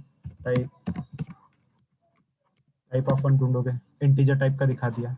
ठीक है, अभी उसके आगे चलो int लिख देते हैं, यहाँ नहीं सॉरी, int यहाँ पे लिख देते हैं। int तो पहले से, इंटीजर तो पहले से है, चलो इसका str लिख देते हैं। str स्टैंड्स फॉर स्ट्रिंग यानी कैरेक्टर। और अब देखो कन्वर्ट हो गया, बहुत आसान है। ठीक है, मतलब आपको क्या करना है कि जो भी टाइप था डेटा, जो भी डेटा टाइप था इसका, जैसे 1 का डेटा टाइप था इंटीजर, तो 1 का अगर डेटा टाइप हमारे पास इंटीजर है, 1 का डेटा टाइप अगर हमारे पास इंटीजर है, अब उसको आपको कन्वर्ट करना है किसी दूसरे टाइप में। तो जैसे हमने उसको स्ट्रिंग में कन्वर्ट करना है, str stands for string, string मतलब क्या बोलेंगे स्ट्रिंग को, जो भी character of sequence of character वगैरह में कन्वर्ट करना, तो सिर्फ वो लिख दो उसके आगे, बहुत सीधा है, पाइथन कर देता है बेचारा। ठीक है, अभी देखो डिफरेंस दिखा दोनों में, पहले जो लिखा था और अभी जो दिखा है उसमें दोनों में डिफरेंस देखो, केयरफुली देखो। यहाँ पे 1 लिखा और उसको नीचे देखो, यहाँ पे रिजल्ट में भी 1 आया, बट जब उसने उसको आपने स्ट्रिंग यानी कैरेक्टर में कन्वर्ट कर दिया तो कॉमा के साथ आया है। ठीक है, ये कोट्स के साथ आया, तो कोट्स मतलब खुद ही ये शो करते हैं कि ये हमारे पास क्या है, कैरेक्टर टाइप का हो गया है, ऑटोमेटिकली कन्वर्ट हो गया, पीछे पीछे हमको टेंशन लेने की जरूरत नहीं है। थोड़ा सा भी डाउट है जो मैं बोल रहा हूँ उसमें, तो कोई डाउट या शक या शुबे की बात नहीं है, आपके पास पूरा कंट्रोल है पाइथन में, सिर्फ टाइप लिखो आगे, अपने आप बता देगा कि ये स्ट्रक्चर टाइप स्ट्रिंग टाइप का है। क्लियर हो गया, किसी को कोई डाउट है, कुछ भी हो पूछिए, शर्माने की बिल्कुल बात नहीं है, डरने की बिल्कुल बात नहीं है, जो भी आपके डाउट्स है वो क्लियरिफाई करते जाओ, अगर नहीं समझ में आता है तो भी पूछ लो। ठीक है, कुछ किसी के पास एकदम सीक्रेट वाला बहुत खतरनाक वाला टाइप का डाउट है तो संभाल के रख लो, हमारा वो डाउट क्लियरिंग क्लास में जो रहेगा आप क्लियर करवा लेना। ठीक है, अगर किसी को बताना नहीं है सीक्रेट टाइप का डाउट तो वहाँ भी पूछ सकते हो आप। ठीक है, बट ऐसे बहुत सारे ऑपरेशन है जो हम लोग करते रहते हैं, हमको सीखना भी है, बहुत ऊपर तक बढ़ना है, अलग अलग चीजें हैं, बहुत सारी स्टेजेस हैं। तो चलो आगे बढ़ते हैं। फिर यहाँ तक हुआ, इसके बाद हमने प्रिंट करके देख लिया x और y। x में हमने डाला था क्या 15, y में डाला था विजय, तो वही उसने दिखा दिया। ठीक है, ये मैंने रन नहीं किया इसलिए x और विजय दिखा रहा है, अगर ये सेल रन कर दूंगा तो कुछ और दिखाएगा। क्यों? क्योंकि x में मैंने वैल्यू डाल दी है 1 और y में भी वैल्यू डाल दी है 1, तो इसने वो प्रिंट कर दिया।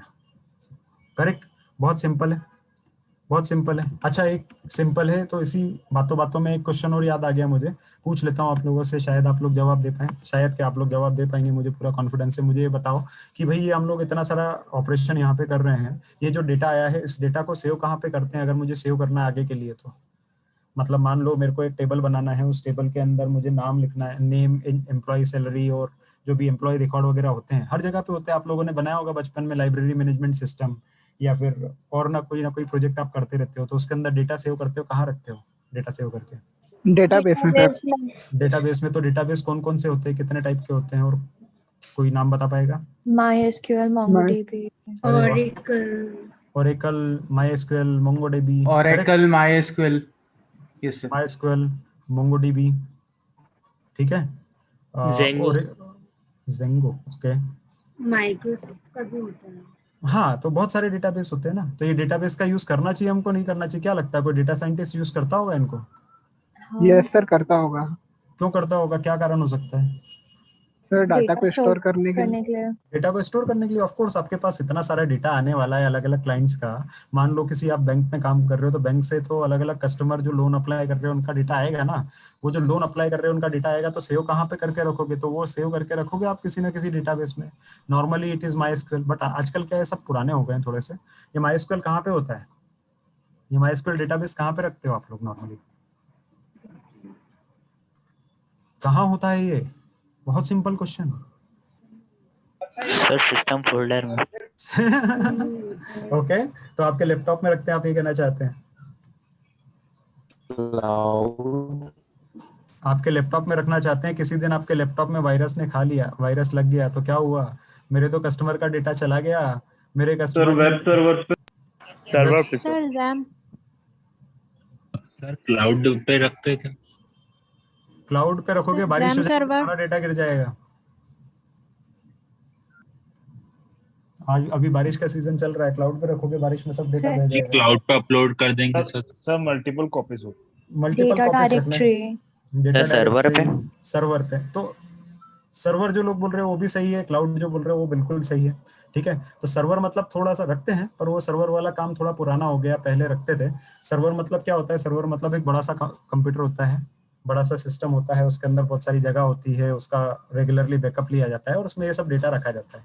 ये होता है नॉर्मल प्रैक्टिस अभी यही है इसको। पर इसके साथ प्रॉब्लम ये है कि जो बड़े बड़े सर्वर होते हैं, बड़ी बड़ी लैपटॉप होते हैं, ये और कुछ नहीं होता। सर्वर मतलब बड़ी बड़ी मशीन्स होती है, लैपटॉप होते हैं, तो उसको कहीं ना कहीं एक जगह पे स्टोर करके रखना पड़ता है। एक जगह बोलेंगे तो एक प्रीमाइसेस होता है, एक क्या बोलेंगे बिल्डिंग होती है जिसमें सेव करके रखना पड़ता है। इस बिल्डिंग का नाम क्या होता है? तो इस बिल्डिंग का नाम ही होता है वेयरहाउस, डेटा वेयरहाउस और data centre. We call it as a data centre. Data centre तो डेटा सेंटर में रखना पड़ता है। तो डेटा सेंटर मतलब क्या हो गया? यहाँ पे बहुत सारी मशीन्स रखी होती है, बड़े बड़े सिस्टम्स रखे होते हैं और उसमें क्या होता है? कंपनी का डेटा स्टोर होता रहता है। और ये डेटा सेंटर भी मल्टीपल होते हैं। एक जो रहेगा आपका मे बी आपने रख दिया पुणे में, तो दूसरा रखोगे हैदराबाद में, तीसरा रखोगे चेन्नई में, ताकि अगर एक जगह पे आग लग जाए, बंद हो जाए, कुछ प्रॉब्लम हो जाए तो दूसरा वाला काम करता रहे और क्लाइंट का डेटा लॉस ना हो। ठीक है तो वो डेटा सेंटर में रखा जाता है। बट वो हो गई पुरानी बात है, छोड़ो कल की बात। कल की बात पुरानी, अभी नए की बात क्या हो गई? तो नया हो गया है हमारे पास, क्लाउड आ गया है, क्लाउड टेक्नोलॉजी आ गई। अभी आप लोगों ने नाम सुना भी नहीं होगा, कई लोगों ने, कई लोगों को पता भी होगा क्लाउड क्या होता है। तो दोनों मिक्स टाइप के हमारे पास लोग रहेंगे। बट जिन्होंने नहीं सुना है उनको बता दो कि क्लाउड हमारे पास 3 तरह के प्रीडोमिनेंटली क्लाउड होते हैं। AWS, देन उसके बाद अज्योर, माइक्रोसॉफ्ट का होता है ये, एंड देन तीसरा होता है GCP। ठीक है तो इन सभी क्लाउड्स के अंदर ये हम लोग डेटा सेव करके रखते हैं।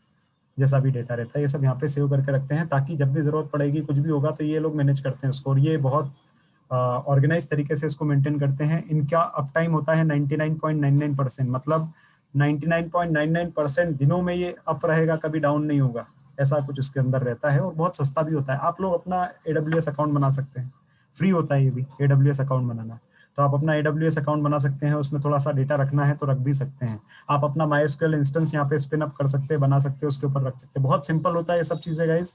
और जैसे जैसे टेक्नोलॉजी का एडवांसमेंट हो रहा है उतना सिंपल वैसे वैसे सब चीज़ें सिंपल होती जा रही है। जैसे आपको अगर MySQL बनाना है तो MySQL बनाने के लिए पहले आपको डाउनलोड वगैरह करना पड़ता था ये सब सॉफ्टवेयर, और डाउनलोड करने के बाद उसमें कनेक्टर जोड़ के पाइथन से प्लगइन वगैरह करना बहुत लंबा काम होता था पहले। अभी ये सब बहुत आसान हो गया है। सिर्फ AWS में जाओ और RDS होता है उसके अंदर, उसमें आपको क्या करना, MySQL सिलेक्ट कर लेना है। जैसे ही आप उसको टिक करोगे ऑटोमेटिकली आपका MySQL बन जाएगा क्लाउड के अंदर। बस उसमें आप डेटा डालते जाओ, बहुत सिंपल होता जाता है। खैर ये बहुत लंबी बातें हो जाएगी, ये सारा हम लोग डिटेल जो रहता है डिस्कस करते हैं हमारे मास्टर्स प्रोग्राम में, लोगों को सिखाते भी कि कैसे होता है। तो वहाँ पे हम लोग देखेंगे कैसा होता है। अभी अपने जो प्रोजेक्ट रहते हैं उस पर आगे बढ़ते हैं। और ये बहुत सारी एडवांसमेंट और ये सारी चीज़ें जो रहती है आजकल डेटा साइंटिस्ट लोग यूज़ करते हैं, तो थोड़ा सा इसको पढ़ना शुरू करो आप लोग। थोड़ा ढूंढो क्लाउड कैसा होता है, इंटरनेट पे ढूंढोगे बहुत सारा मटेरियल मिल जाएगा। उसके अंदर आप MySQL क्या होता है, MongoDB क्या होता है, थोड़ा सा समझो, पढ़ने की कोशिश करो। उनको हम लोग क्लाउड में कैसे डालते हैं ये ढूंढ के पढ़ने की कोशिश करो। बहुत काम की चीज़ें होती है गाइस। जब ये आपके CV में जाती है ना तो एक अलग ही इम्पैक्ट बनाती है। एकदम जो रिक्रूटर रहता है, लाइक मैं अगर आप लोगों को रिक्रूट करने के लिए अगर आया हूँ, मैं अगर देखूंगा अरे इसको MongoDB भी पता है, MySQL भी पता है, इसको AWS भी पता है, मतलब ये जो बच्चा है ये दुनिया के साथ चलता है, ये पीछे नहीं है, ये टायर 2 सिटी से नहीं है, ये दुनिया के साथ चलने वाला है। ऑटोमेटिकली इसको नई नई टेक्नोलॉजी के बारे में सब कुछ पता है पहले से, मतलब ये ऑलरेडी R&D करता रहता है। तो अगर मैं अपनी कंपनी में रहूंगा और मुझे अगर कुछ नई भी चीज़ करने की जरूरत पड़ेगी, नया इंप्लीमेंटेशन भी करने की जरूरत पड़ेगी, इसको सिर्फ बोलना रहेगा, ऑटोमेटिकली ये ढूंढ के कर देगा। जबकि दूसरी साइड पे एक दूसरा रिज्यूम रहेगा जिसके अंदर सिर्फ लिखा है कि हमको इंजीनियरिंग में ये पढ़ाया है, तो हमने जावा लिखा है, हमको जावा ही पढ़ाया तो हमने जावा लिखा, हम क्या करें, हमको जितना पढ़ाया हम उतने बताएंगे। तो वहाँ पे उसका इंप्रेशन क्या आएगा, अरे यार ये कुछ नहीं है, ये जितना पढ़ाता है सिर्फ उतना ही पढ़ता है, मतलब ये क्या है, ये फॉलोअर है। ये फॉलोअर है तो फॉलोअर मतलब यार इसमें कुछ नया इंप्लीमेंट करना होगा तो ज़्यादा दम नहीं है बच्चे में, इसको थोड़ा सा ट्रेन ज़्यादा करना पड़ेगा, एफर्ट बहुत लगेंगे और हम ट्रेनिंग इंस्टीट्यूट नहीं है ऐसा कंपनी सोचेगी, so they may not select you. इसलिए बोल रहा हूँ थोड़ा सा प्रोएक्टिव बनो, थोड़ा पढ़ना शुरू करो, नई नई टेक्नोलॉजी के बारे में जानो, जैसे ही जानोगे आपके रिज्यूम में बहुत सारी चीज़ें ऐड होगी। और ये जो ऐड होता है ना, ये जब रिक्रूटमेंट होता है तभी समझ में आता है, ठीक है, जब आपको अच्छी अच्छी कंपनी उठा के ले जाएगी, सिलेक्ट करके ले जाएगी, अच्छे पैकेज पे ले जाएगी, तब ये इम्पैक्ट समझ में आता है कि हमने दिया 1-2 महीने 4 महीने की एक्स्ट्रा पढ़ाई करी पर उसने पूरे करियर को ट्रांसफॉर्म करके रख दिया है, ठीक है। So don't worry. जब आपको पहले सब लोग बोलते थे कि आईआईटी कर लो, आईआईटी कर लो, आईआईटी कर लो, तब आपसे आप लोगों ने नहीं करा या नहीं हुआ, जो भी हो सकता है, कोई भी रीजन हो सकता है, बट आपने देखा होगा कि जो बच्चे आईआईटी में जाते हैं उनका सिलेक्शन जो रहता है स्टार्टिंग पैकेज ही 12 से 13 लाख पे होता है, जो कि बेर मिनिमम होता है। और आप लोगों का सिलेक्शन अगर होता भी है तो 3-4 लाख 5 लाख एक एवरेज जाता है, जो कि बहुत अच्छा माना जाता है। क्यों इतना डिफरेंस है? दोनों में यही डिफरेंस है कि वहाँ पे जो रहता है एडवांस टेक्नोलॉजी पढ़ाई जाती है, बच्चों के ऊपर इतना बोला जाता है कि आप नई नई चीजें सीखो, नई नई चीजें पढ़ो, और वो पढ़ने के बाद वही चीजें तो ये लोग देखते हैं। क्या देखता है कंपनी में, क्या फर्क है? आपके साथ ही कोई स्टूडेंट रहा होगा जो आईआईटी के किसी कॉलेज में पढ़ रहा है, बट उसको जब वो स्टार्ट करेगा 13 लाख 14 लाख से शुरू करेगा, आप जब स्टार्ट करोगे 5 लाख 4 लाख से शुरू करोगे, क्या फर्क आ गया? ऐसा सिर्फ 3 साल में क्या ऐसा बदल गया आईआईटी में जाके? यही तो सब चीजें बदलती है, यही तो चीजें सीखते हैं, यही तो स्किल्स सीखते हैं। वो बहुत छोटा डिफरेंस है, पर वो पूरे 3 साल भी नहीं सीखते, उसमें भी वो 6-8 महीने ही एक्स्ट्रा सीखेंगे आपसे, बट वो 6-8 महीने बहुत बड़ा फर्क डाल जाता है। और वो वहां से आपका लाइफ ट्रांसफॉर्म हो जाता है, क्योंकि वो 13 से स्टार्ट करेगा, सीधा अगला जंप मारेगा 20 लाख पे, उसके बाद अगला 1 साल बाद जंप मारेगा सीधे 25-30 लाख पे। आप जो है 4 से शुरू करोगे, पहला जंप मारोगे 5-6 लाख पे, दूसरा जंप मारोगे 8 लाख पे, टोटल वापस से 5 साल बाद देखोगे वो 30 पे पहुंचेगा, आप 8 या 10 के आसपास घूमते रहोगे। ये फर्क आता है। बहुत छोटे छोटे डिसीजन होते हैं बट बहुत बड़ा इंपैक्ट डालते हैं लाइफ में। तो इसलिए गाइज पढ़ने के ऊपर हमेशा इन्वेस्ट करो। जितना आप लोग पढ़ाई करोगे उतना आपको फायदा होगा। जितना आप पढ़ने पे इन्वेस्टमेंट करोगे वो इन्वेस्टमेंट है, वो आपको 4 गुना मिलके ही मिलेगा, बढ़ के ही मिलेगा। तो ये हमेशा ध्यान रखो। प्रॉपर्टी में पैसा लगाओगे, कहीं पे भी पैसा लगाते हो, वो जो रहता है 10-20% बढ़ता है, अपने करियर पे लगाओगे बहुत ज्यादा बढ़ेगा। तो थोड़ा सा पढ़ना शुरू करो, अलग अलग इंटरनेट पे आर्टिकल से, ब्लॉग से। रुको मैं आपको बताता हूँ। ये वेबसाइट का नाम सुना होगा, medium.com। जिन्होंने नहीं सुना, ये फ्री रिसोर्स है, बहुत अच्छा रिसोर्स है, medium.com। किसी को पता है इसका? नहीं पता होगा ना? कि पता है? मुझे बताओ, मैं सुनना चाहता हूँ। अगर किसी को पता है तो मुझे बहुत खुशी होगी।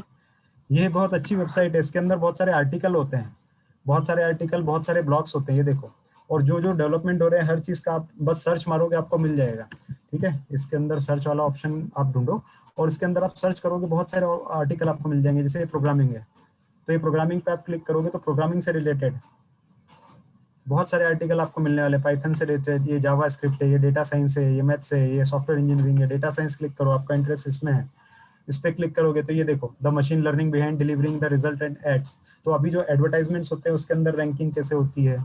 और भी देखो, मेक डैशबोर्ड स्टैंड आउट, मतलब जो डैशबोर्ड है, टेबलू वगैरह अगर आपने नाम सुना है तो उससे रिलेटेड होता है ये। और भी बहुत सारे ब्लॉग्स इसके अंदर मिल जाएंगे और सब फ्री होता है, आराम से पढ़ो आप एज ए स्टूडेंट। आप लोगों के लिए कुछ नहीं है। Jupyter notebook, alternative for data scientist, ये देखो अभी हम लोग जुपिटर नोटबुक ही पढ़ रहे हैं। सब ये फ्री रिसोर्सेस है, क्यों नहीं थोड़ा सा टाइम इसके अंदर डालते हो। और इसका तो मोबाइल ऐप भी आता है, जब घूमने जा रहे हो कुछ भी 5 मिनट 10 मिनट का टाइम मिला है, खोल लो, इसके अंदर एक आर्टिकल पढ़ लो। 5 मिनट का आर्टिकल नहीं होता है, ये देखो 5 मिनट से ज्यादा आर्टिकल नहीं होगा, खत्म हो जाएगा, बट आपके लिए एक नॉलेज छोड़ जाएगा वो। तो बूंद बूंद से घड़ा बढ़ता है। एक एक आर्टिकल पढ़ोगे, ये देखो 2 मिनट से ज्यादा का रेट नहीं होगा ये। एक 2 मिनट के आप आर्टिकल पढ़ोगे, आपका नॉलेज बढ़ता जाएगा। क्यों नहीं इन्वेस्ट करते इन सब चीजों में, क्यों नहीं पढ़ते हो टाइम। अगर आपको ज्यादा पढ़ते हो, ज्यादा इसके अंदर देखना शुरू कर देते हो। और भी एक वेबसाइट बताता हूँ, स्टैक ओवरफ्लो, नाम तो सुना ही होगा, पता ही होगा, आई एम वेरी श्योर। पता है किसी को स्टैक ओवरफ्लो? Yes sir. क्यों नहीं पढ़ते हो उसको? बहुत सिंपल सी चीज है। ये देखो ggplot2, ये एक पाइथन की लाइब्रेरी होती है। अब यहाँ पे पाइथन लिखोगे, हजारों आपको यहाँ पे आर्टिकल मिल जाएंगे, प्रॉब्लम्स मिल जाएगी, लोग सॉल्यूशन दे रहे हैं। आया नहीं I don't know why Python यहाँ पे मेरे को, अच्छा आई एम नॉट रोबोट, ये वेरीफाई करने की कोशिश कर रहा है मुझे। ठीक है, ये देखो पाइथन लिखा, बहुत सारी चीजें आ गई यहाँ पे। ये क्या है? ये कम्युनिटी कहलाता है, कम्युनिटी सपोर्ट। अगर मैं आपको याद हो तो कल मैंने बात करी थी कम्युनिटी सपोर्ट क्या होता है। तो कम्युनिटी सपोर्ट मतलब ये होता है कि जब आप पाइथन की कोडिंग कर रहे हो और कोडिंग करते करते कहीं फंस गए कि मेरा लूप नहीं चल रहा, मेरा ये नहीं चल रहा, मेरा कोड में ये परेशानी है, कुछ नहीं करो, यहाँ पे आओ और आस्क द क्वेश्चन। यहाँ पे आप अपना क्वेश्चन पूछो, यहाँ पे 50 लोग जवाब देने के लिए बैठे हैं, बिल्कुल फ्री बैठे हैं। देखो यहाँ पे कितने क्वेश्चन है, गिनना आता है। ये हो जाएगा 63,000, ये होगा 17 लाख, इतना बड़ा डेटाबेस, 17 लाख क्वेश्चन है गाइस, 17,63,000, कोई कम नहीं होता यार, ये फिगर बहुत बड़ा है। इतने सारे क्वेश्चन, उन सबके सबने जवाब भी दे रखे हैं। वाह यार, लोगों के पास बहुत टाइम है इंडिया में, इंडिया भी नहीं दुनिया में बहुत टाइम है। और आप देखो कितने जवाब दे रखे हैं सब लोगों ने। इस पे अगर आप देखोगे, टॉम ने ये कुछ क्वेश्चन पूछा है, चलो देखते हैं इस पे कुछ आंसर से वगैरह है क्या, कुछ तो भी इसने XML से रिलेटेड पूछा है, इसके आंसर तो नहीं मिले हैं, बट बहुत सारे लोगों के बहुत सारे जवाब इसमें दे रखे हैं, और क्वेश्चन भी हैं, उसके आंसर्स भी हैं। ठीक है, तो ये ऐसी कम्युनिटी क्यों नहीं देखते हो आप, फॉलो करो इसके अंदर। जैसे इसमें फॉलो करोगे बहुत सारा इसमें आपको मिलेगा। अगर आप देखोगे तो बहुत सारे मेम्स भी मिलेंगे, और मेम्स किसके ऊपर है, स्टैक ओवरफ्लो पे ही है। मतलब आधी दुनिया, आधे प्रोग्रामर्स कम्युनिटी स्टैक ओवरफ्लो पे टिकी है। कुछ भी प्रॉब्लम आती है फट से यहाँ पे डाल देते हैं, आंसर इनको मिल जाता है, एंड विद इन 1 और 2 आवर्स मिलता है, उससे ज्यादा मिलता भी नहीं है। तो डिपेंड नहीं रहना है किसी के ऊपर। जैसे हमारा क्वेश्चन आंसर सेशन पे भी डिपेंड नहीं रहना है, सपोर्ट सेशन जो हम लोग लेने वाले हैं उस पर डिपेंड नहीं रहना है।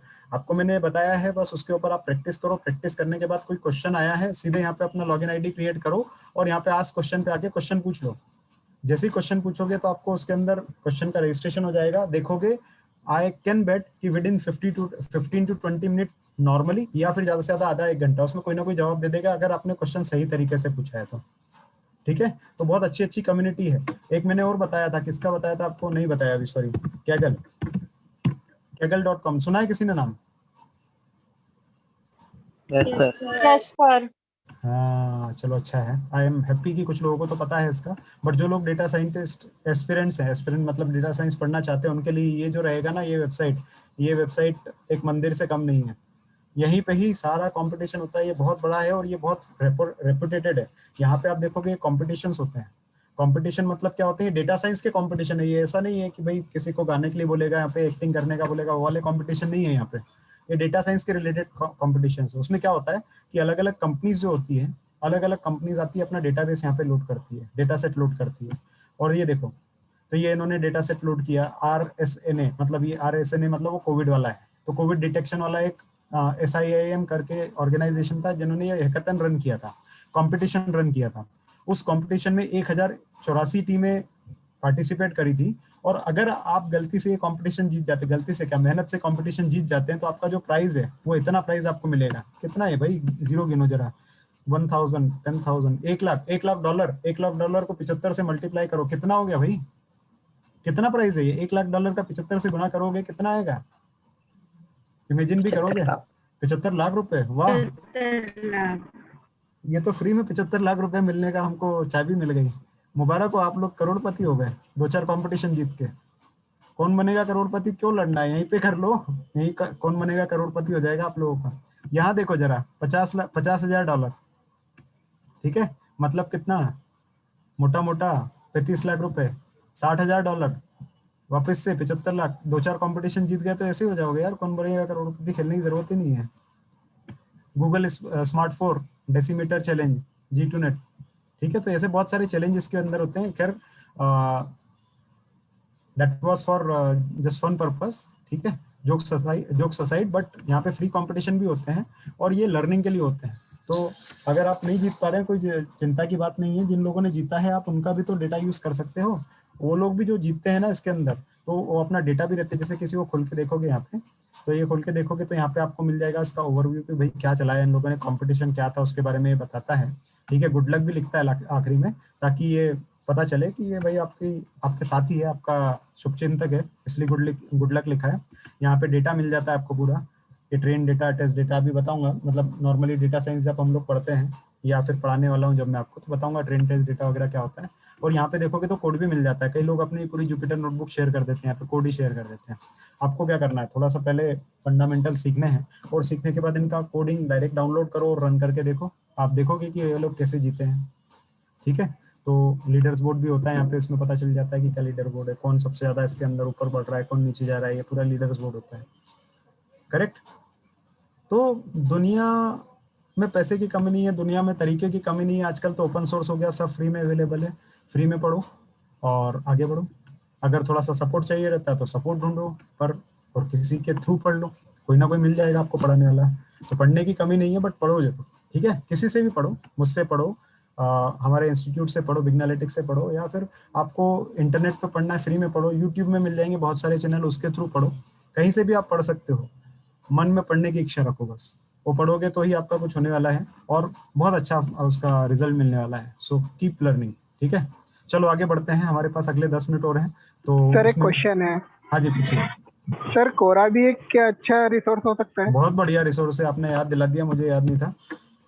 कोरा भी एक अच्छा रिसोर्स है, but it is more of little informal type of thing. इसके अंदर सब तरह के क्वेश्चन पूछते हैं लोग, थोड़े उल्टे सीधे क्वेश्चन ज्यादा इसमें पूछ लेते हैं, इसलिए मुझे पर्सनली कोरा पसंद नहीं। बट ये वेबसाइट है, इसके ऊपर भी ये क्वेश्चन आंसर के लिए ही है, आप क्वेश्चन पूछो, बट इसमें पर्सनली आई फील कि ज्यादा सीरियस लोग होते नहीं है।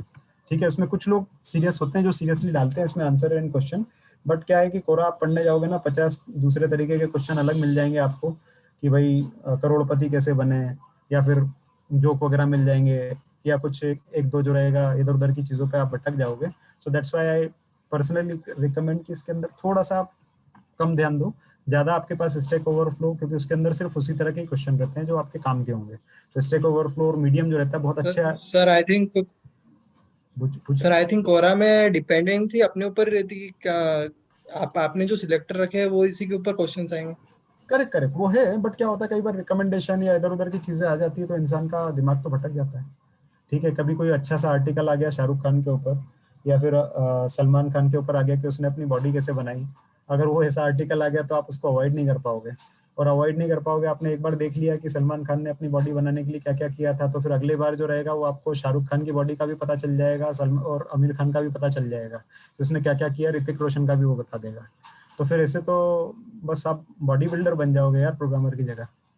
इसलिए मैं बोल रहा हूँ कि जो रिलेटेड एरिया है उसी पे ज़्यादा फोकस करो। बट आपने बिल्कुल सही बोला कि अगर आप अपना फोकस बना के रखोगे तो आपको कोई भटकाने वाला नहीं है, और जहाँ तक अपने को रिसोर्सेस मिल रहे हैं, कुछ भी पढ़ा हुआ गलत तो होता नहीं है। तो अगर कोरा में भी आप फोकस तरीके से पढ़ोगे आपको आंसर्स मिलेंगे डेफिनेटली। वो कोरा की गलती नहीं है, वो एक्चुअली प्रॉब्लम है उस प्लेटफॉर्म की जहाँ पे वो वैलिडेट नहीं करते, या फिर मॉडरेटेड प्लेटफॉर्म नहीं है, ये एक उसका प्रॉब्लम है, बाकी कुछ नहीं है।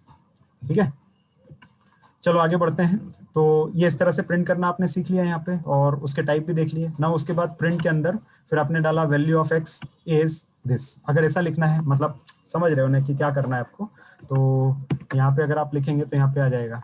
तो ये जो था आपका लैंग्वेज प्रिंट हुआ, और ये हमारे पास जो है वेरिएबल का नाम प्रिंट हो गया, और वेरिएबल की वैल्यू प्रिंट हो गई, तो वैल्यू ऑफ एक्स इज 1 ऐसा करके प्रिंट हो गया ये। ठीक है, तो ये हमारे पास प्रिंटिंग हो गई। एक साथ अगर आपको कई सारे प्रिंट करने हैं तो आप बस इसको रन कर दो XYZ। तो प्रिंट XYZ मतलब x की वैल्यू हमारे पास 1 थी, y की हमारे पास ये थी, और z की हमारे पास 1.0 थी। तो एक साथ मल्टीपल प्रिंटिंग करनी, लाइक यहाँ पे मैं बार बार print type x type y ऐसा लिख रहा हूँ ना, अगर इसको हटा के एक साथ प्रिंट करना तो ऐसा भी कर सकते हो। समझे, ये बहुत सिंपल है। ये देखो, तो मल्टीपल प्रिंटिंग एक साथ, ऐसा कहीं देखा है आप लोगों ने? ऐसा जावा में सपोर्ट होता है या C++ में ऐसा होता है क्या? एनीबडी, किसी ने देखा? नो सर, नहीं होता ना। पाइथन है भाई, पाइथन है, दिखने में सिंपल है, छोटा सा सांप है, बट बहुत काम का है। ठीक है, तो इसी तरह से यहाँ पे भी आप कर सकते हो। मल्टीपल चीजें आपको प्रिंट करनी है तो ऐसे प्रिंट कर दो। ये जो हमने बनाया है यहाँ पे मल्टीपल प्रिंटिंग कर रहे हैं ना, फॉर्म ऑफ अ लिस्ट, तो आप इसको रन करके देखो, बहुत अच्छा दिखेगा ये। ठीक है, तो ये हो गया अपना प्रिंट स्टेटमेंट या प्रिंटिंग कैसे करते हैं। इसी तरह से multiple value assignment at one go. अभी तक हम लोगों ने क्या किया था ना, एक वेरिएबल को एक वैल्यू असाइन करी थी, जैसे हमने किया था a = 5। तो अगर ऐसा किया था तो ये करने के बाद हमारे पास क्या हो रहा था, ये करने के बाद हमारे पास a में वैल्यू 5 आ रही थी। अब इसी की जगह आपको b भी करना था, तो हम अभी तक ऐसा कर रहे थे। ठीक है, ये किया और उसके बाद प्रिंट भी किया था। अभी तक हम लोग ये पुराना प्रोसेस फॉलो कर रहे थे थोड़ा सा, बट अगर थोड़ा सा एफिशिएंट प्रोग्रामिंग जिसको बोलते हैं, यूजफुल प्रोग्रामिंग करनी है, वो करना है, तो उसके अंदर क्या करो कि मल्टीपल वैल्यू एक बार में असाइन कर दो, या 2-3 बार क्या लिखना है, एक साथ लिख दो 2-3-4 चीजें। तो यहाँ पे क्या करो, यहाँ पे a, b कर दो, और यहाँ पे क्या कर दो 5, 6 कर दो, समथिंग कुछ ये कर सकते हो। इसको हटाओ सकते हो, कोई काम का नहीं है। अरे प्रिंट करना तो भूल गया मैं, प्रिंट कर देते हैं b।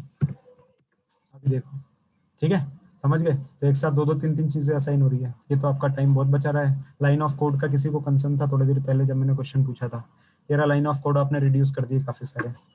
ठीक है, चलेगा? तो इस तरह से आप लोग मल्टीपल वैल्यूज असाइन कर सकते हैं। चलो यहाँ पे एक बार और करके देखते हैं, once more. Test 1, test 2, test 3 सबको असाइन कर दिया XYZ में। अभी रन करके देखो तो टेस्ट 1 2 3 आ गया। थोड़ा सा तेज लग रहा होगा आपको, जल्दी जल्दी बोलता हूँ मैं, but if you want me I can pace down, ठीक है? तो मुझे बताना अगर कभी ऐसा लगता है कि यार बहुत तेज जा रहा है एकदम, ये तो बुलेट ट्रेन हो जाती है। तो अगर ऐसा कुछ है तो मुझे बता देना, ठीक है? तो ये हो गया हमारा मल्टीपल वैल्यूज असाइन होने वाला। नाउ अभी तक का कुछ क्वेश्चन हो प्रोग्रामिंग में तो आप पूछे मुझसे।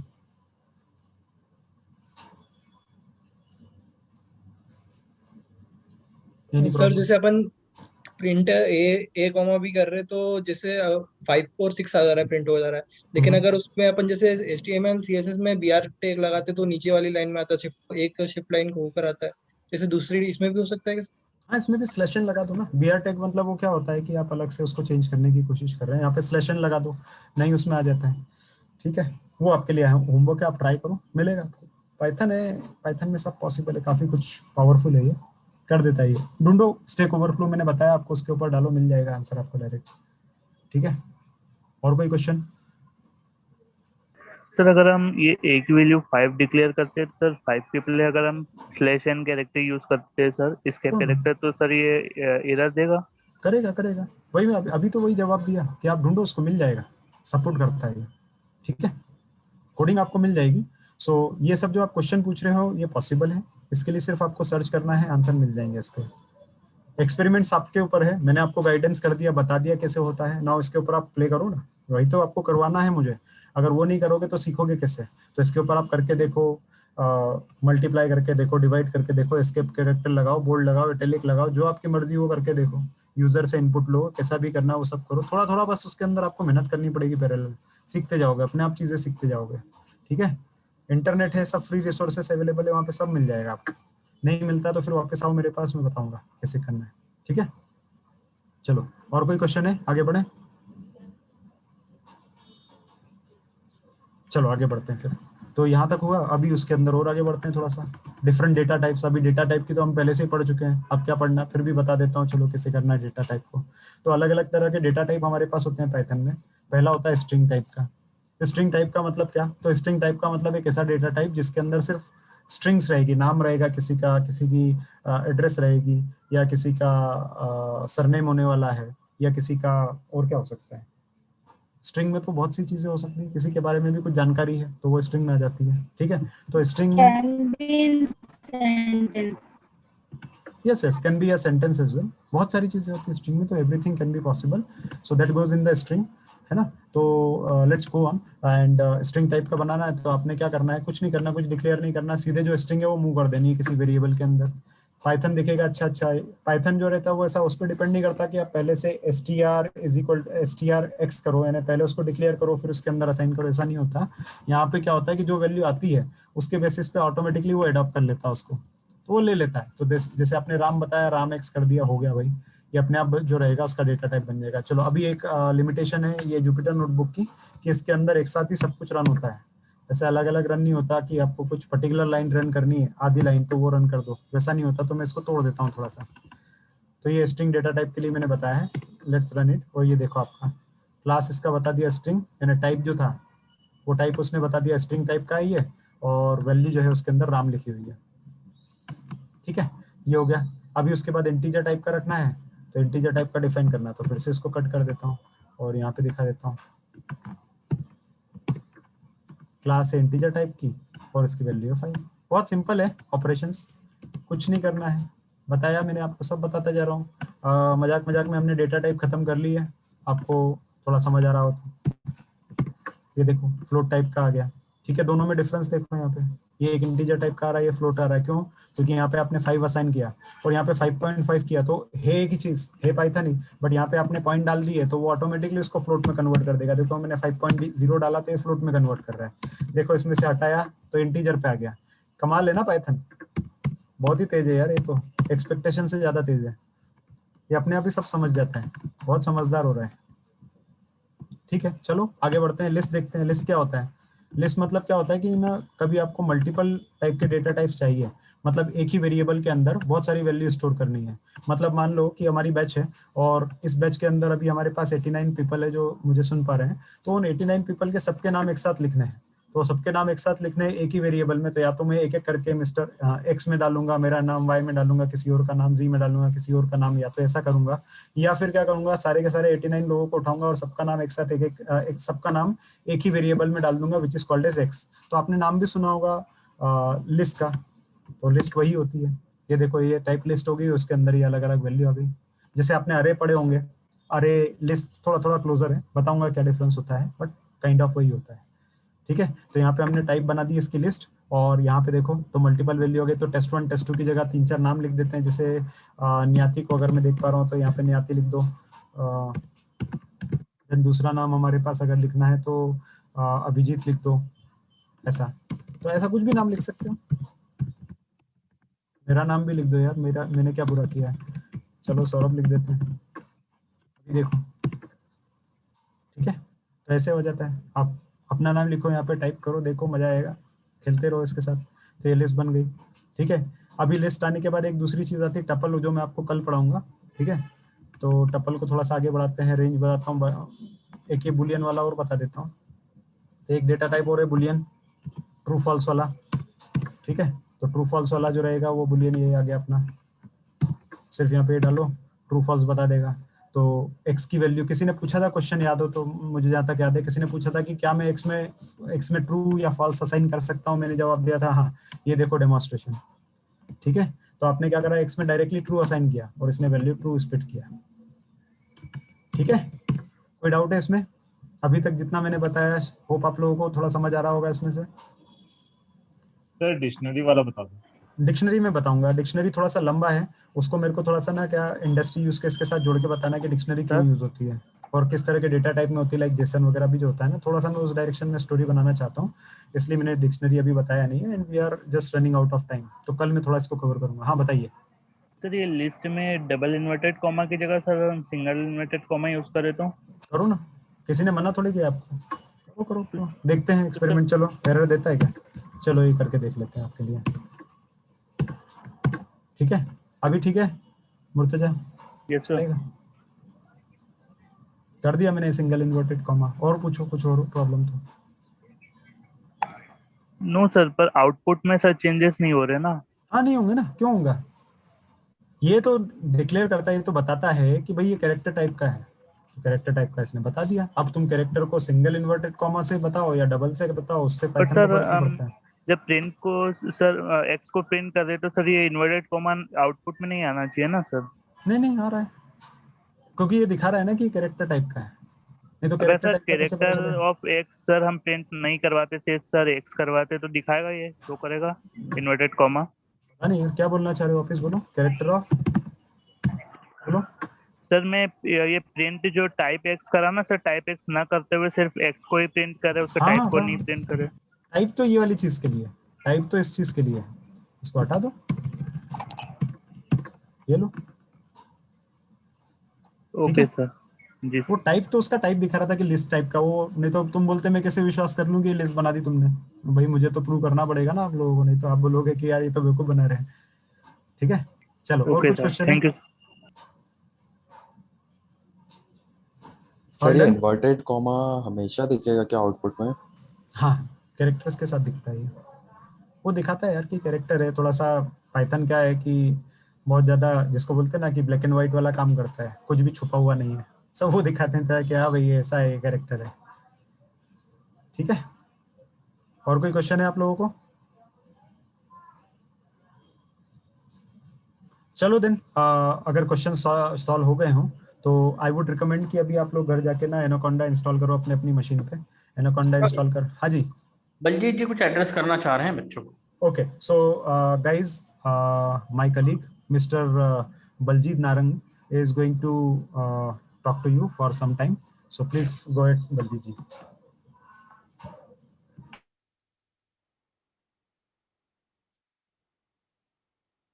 Baljit sir, go on. Baljit ji online आ रहे हैं क्या? हेलो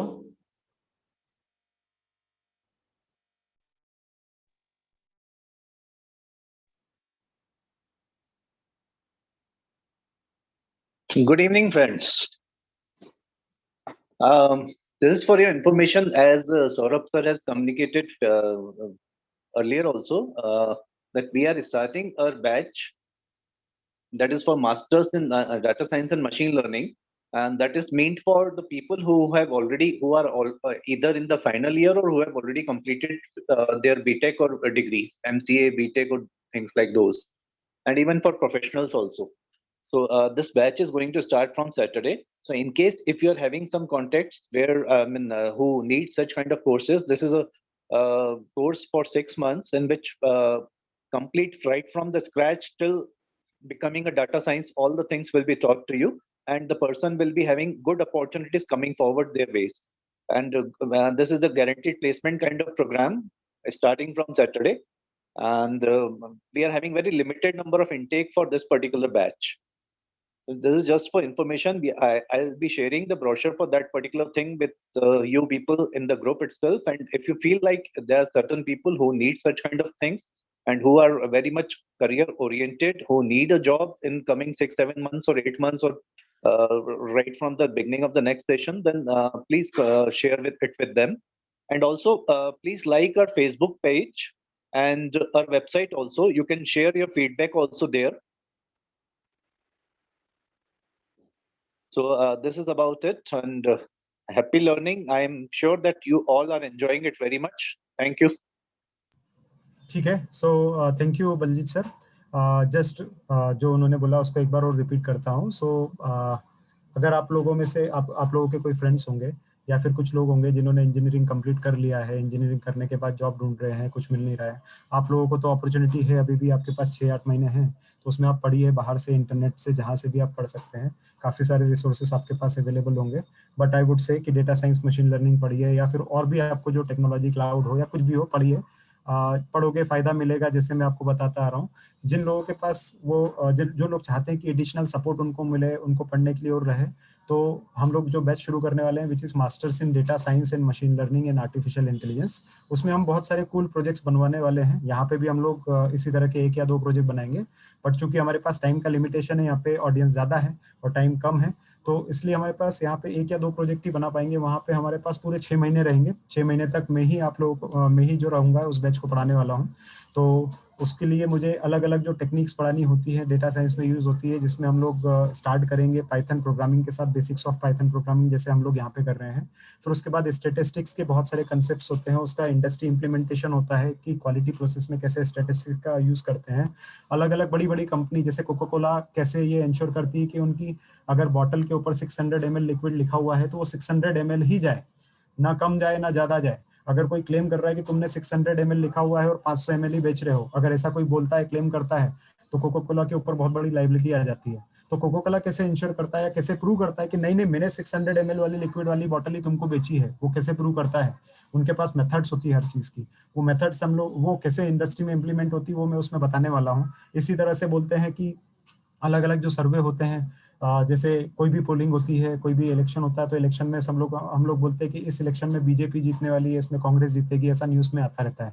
तो वो कैसे होता है, वो सर्वे कैसे कंडक्ट होते हैं और वो सर्वे के बेसिस पे अपने कैसे कंक्लूजन्स बनाते हैं, वो कैसे होता है. अभी कोविड-19 आया तो कोविड-19 में जो वैक्सीन्स रही है, तो आपने सुना होगा वर्ड की इस वैक्सीन की इफिकेसी 60% है, कोविशील्ड की आई थिंक 60% है, कोवैक्सीन की 70% है, फाइजर की 90% है. कैसे बोला उन्होंने?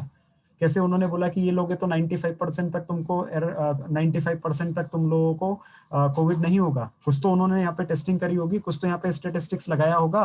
वो कैसे लगाया, वो स्टैटिस्टिक्स में हम लोग सीखेंगे. इंडियन पीनल कोड जो होता है अपना अदालत मिलाड वाला, तो मिलाड वाला के अंदर आप बोलते हैं, तो वहाँ पे हम लोग बोलते हैं कि भाई हमारे पास जितने भी मुजरिम आते हैं, जितने भी आई वुड से क्रिमिनल्स आते हैं, उन लोगों को कैसे जो लॉयर्स होते हैं वो प्रूव और डिस्प्रूव करते हैं कि भाई ये क्रिमिनल है या नहीं है. तो वहाँ पे भी स्टैटिस्टिक्स लगा होता है. तो स्टैटिस्टिक्स के थ्रू हम लोग ये सब जानने की कोशिश करेंगे. उसके बाद हम लोग ओवरऑल मशीन लर्निंग के कंसेप्ट पढ़ेंगे, जिसमें supervise unsupervise machine learning including logistic regression, linear regression, support vector machine, naive Bayes algorithm, KNN algorithm and so on. Many ऐसे करीब 15-16 अलग अलग एल्गोरिदम्स होते हैं क्लासिफिकेशन और रिग्रेशन के, वो हम लोग वहाँ पे पढ़ने वाले हैं. फिर उसके बाद ये जो मॉडल बनाएंगे, इस मॉडल को कैसे हम लोग डेटाबेस के साथ कनेक्ट करते हैं. तो डेटाबेस में हम लोग MongoDB और MySQL पढ़ेंगे. और उसके बाद कैसे हम लोग ये जो मॉडल बनाए इनकी हाइपर पैरामीटर ट्यूनिंग करते हैं, कैसे इसका प्रोडक्शन ग्रेड मॉडल बनाते हैं, और मॉडल बनाने के बाद इसको कैसे प्रोडक्शन एनवायरनमेंट में रिलीज करते हैं। तो प्रोडक्शन एनवायरनमेंट में रिलीज करने के लिए आपको डेवऑप्स के बहुत सारे टूल लगते हैं, और टूल्स में से गिटहब, डॉकर, क्यूबरनेटिस, और उसके बाद जो डिप्लॉयमेंट होता है वो AWS एनवायरनमेंट पे होता है। तो AWS एनवायरनमेंट में कैसे ये मॉडल हम लोग स्टेबलाइज करते हैं, रिलीज करते हैं, पूरा की पूरा प्रोसेस हम लोग सीखने वाले लगभग 6 महीने में। और फाइनली उसके अंदर हम लोग एक कैपस्टोन प्रोजेक्ट करेंगे। कैपस्टोन प्रोजेक्ट का मतलब होता है end to end deployment including Python Flask, Python Django and Python normal वाला जो अपना बैकएंड होता है, तो backend plus Python Flask and Django including AWS, MongoDB, MySQL and Docker, Kubernetes and GitHub, ये सभी चीजें उसके अंदर रहने वाली है। एंड फाइनली यहाँ पे बहुत सारे हम लोग इंटरव्यू करवाएंगे इंडस्ट्री एक्सपर्ट्स के साथ। तो वो इंटरव्यू के अंदर आप लोगों को फीडबैक मिलता जाएगा कि आप लोगों ने कितना पढ़ा है, क्या क्या पढ़ा है, क्या पढ़ना और बचा है, और कैसे पढ़ा जाए। तो जब हम इतनी सारी चीजें करते हैं तो जो लोग अभी भी जॉब ढूंढ रहे हैं उनको काफी सारे बहुत हाई चांस होता है जॉब लगने का। तो ये एक जॉब ओरिएंटेड प्रोग्राम है जो हम लोग लॉन्च कर रहे हैं। इसी सैटरडे से ये बैच शुरू होने वाली है, और ये almost towards getting filled up है। तो इसमें रजिस्ट्रेशन अभी ओपन है, कुछ आखिरी की सीट बची है। अगर आपके कोई फ्रेंड्स एंड फैमिली हैं जो ज्वाइन करना चाहते हैं, इस पूरे कोर्स का जो कोर्स फी रहेगा 6 मंथ्स ड्यूरेशन का, वो होगा सिर्फ 25,000। ठीक है, तो आप बताइए, शेयर कीजिए अपने दोस्तों को जो भी जॉब ढूंढ रहे हैं या जॉब ढूंढने के लिए रखते हैं, और इसके लिए हमारा पूरा सपोर्ट रहेगा फॉर नेक्स्ट 12 मंथ्स प्लस। ठीक है, 6 मंथ का कोर्स रहेगा, 12 महीने तक सपोर्ट हम लोग कम से कम रखेंगे, और जब तक आपको जॉब नहीं मिल जाता हम आपके साथ कोशिश करते रहेंगे जॉब दिलवाने की। Alright, so that was about that program जो बलजीत जी ने अभी आपको ब्रीफ किया है। चलिए आगे बढ़ते हैं, और मैं आपको बता दूं कि अभी तक हम लोगों ने जो किया है उसमें डेटा टाइप्स हम लोगों ने कंप्लीट कर लिए पाइथन के। अब हम लोग कल जब मिलेंगे तो कल मिलने के बाद ये पाइथन के डेटा टाइप्स के बाद अगली चीज जो हम लोग पढ़ेंगे वो पढ़ेंगे स्ट्रिंग ऑपरेशन। सो बहुत सारे स्ट्रिंग ऑपरेशन हम लोग करने वाले हैं, और उसके बाद हम लोग पढ़ेंगे अलग अलग तरह के लूप्स के बारे में कि किस तरह के लूप होते हैं, for loop, while loop, this loop, that loop. उसके बाद हम लोग पढ़ेंगे और भी बहुत सारे कंस्ट्रेंट्स एंड सिस्टम से डेटाबेस को डेटा फ्रेम में लाके कैसे एग्जीक्यूट करते हैं, और भी बहुत सारी एक्साइटिंग एक्टिविटीज हम लोग करेंगे पाइथन के अंदर, जो कि होगा कल। ठीक है, तो कल हम लोग फिर से 1.5 घंटे का सेशन रखेंगे, उसमें और पाइथन को आगे बढ़ेंगे और आगे पढ़ेंगे। Meanwhile I will recommend you कि एनाकोंडा आप लोग डाउनलोड करें। एनाकोंडा डाउनलोड करने के बाद आज जितना पढ़ाया है ना, उसको थोड़ा सा आप लोग रिवाइज करके थोड़ा सा प्रैक्टिस करने की कोशिश करो, ताकि कल जो रहेगा थोड़ा सा लिंक में बना रहेगा। बहुत सारा आपको पीछे जाके सोचना नहीं पड़ेगा, पहले से ही आपके पास रहेगा, तो बहुत आसान होगा आपके लिए ग्रिप करना। बट एनीवेज, उससे आगे सीखने के लिए भी आपको कोई ज्यादा परेशानी नहीं होगी, ये मुझे पता है, क्योंकि आप लोग इंजीनियर्स हैं, पहले से आपको C++ वगैरह आती है, तो पाइथन बहुत बड़ी चीज नहीं, पाइथन ने आपकी लाइफ सिंपल ही करी है, टफ नहीं करा है। ठीक है, so that is all about today's session guys. Any question if you have, you can ask and I am waiting for your questions. तो अगर है तो आप पूछिए, मैं आपका क्वेश्चन का आंसर देता हूँ, otherwise we are going to stop the session here. या I am waiting for your questions. Sir वो एनाकोंडा इंस्टॉल कर लिया सर, लेकिन चल नहीं रहा वो। ओके, सो आप एक काम कीजिए, एनाकोंडा इंस्टॉल कर लिया है, चल नहीं रहा है, मैं थोड़ा सा उसका स्क्रीन शेयरिंग देखना चाहूँगा कैसे होता है। बट चलाने के लिए आपको क्या करना है, इंस्टॉल करने के बाद सिर्फ एनाकोंडा यहाँ पे रखना है, ऑटोमेटिकली आ जाता है। एनीवेज, मेरे कलीग आपके कॉन्टेक्ट में आएंगे and he is going to answer your question. Meanwhile आप क्या करो कि अभी एनाकोंडा को फिर से इंस्टॉल करने की कोशिश करो, स्टैक ओवरफ्लो में उसका आंसर ढूंढने की कोशिश करो। 90% चांसेस है कि आपको आपका सॉल्यूशन मिल जाएगा। नहीं मिलता है तो हमारी टीम में कांटेक्ट कीजिए, निशांत सर जो ग्रुप है उसके ऊपर होंगे, आप उनसे कांटेक्ट कीजिए। He is going to help you and get your query resolved. Okay, ठीक है सर। चलिए, और कुछ है आपके पास question? No sir. All right, thank you very much.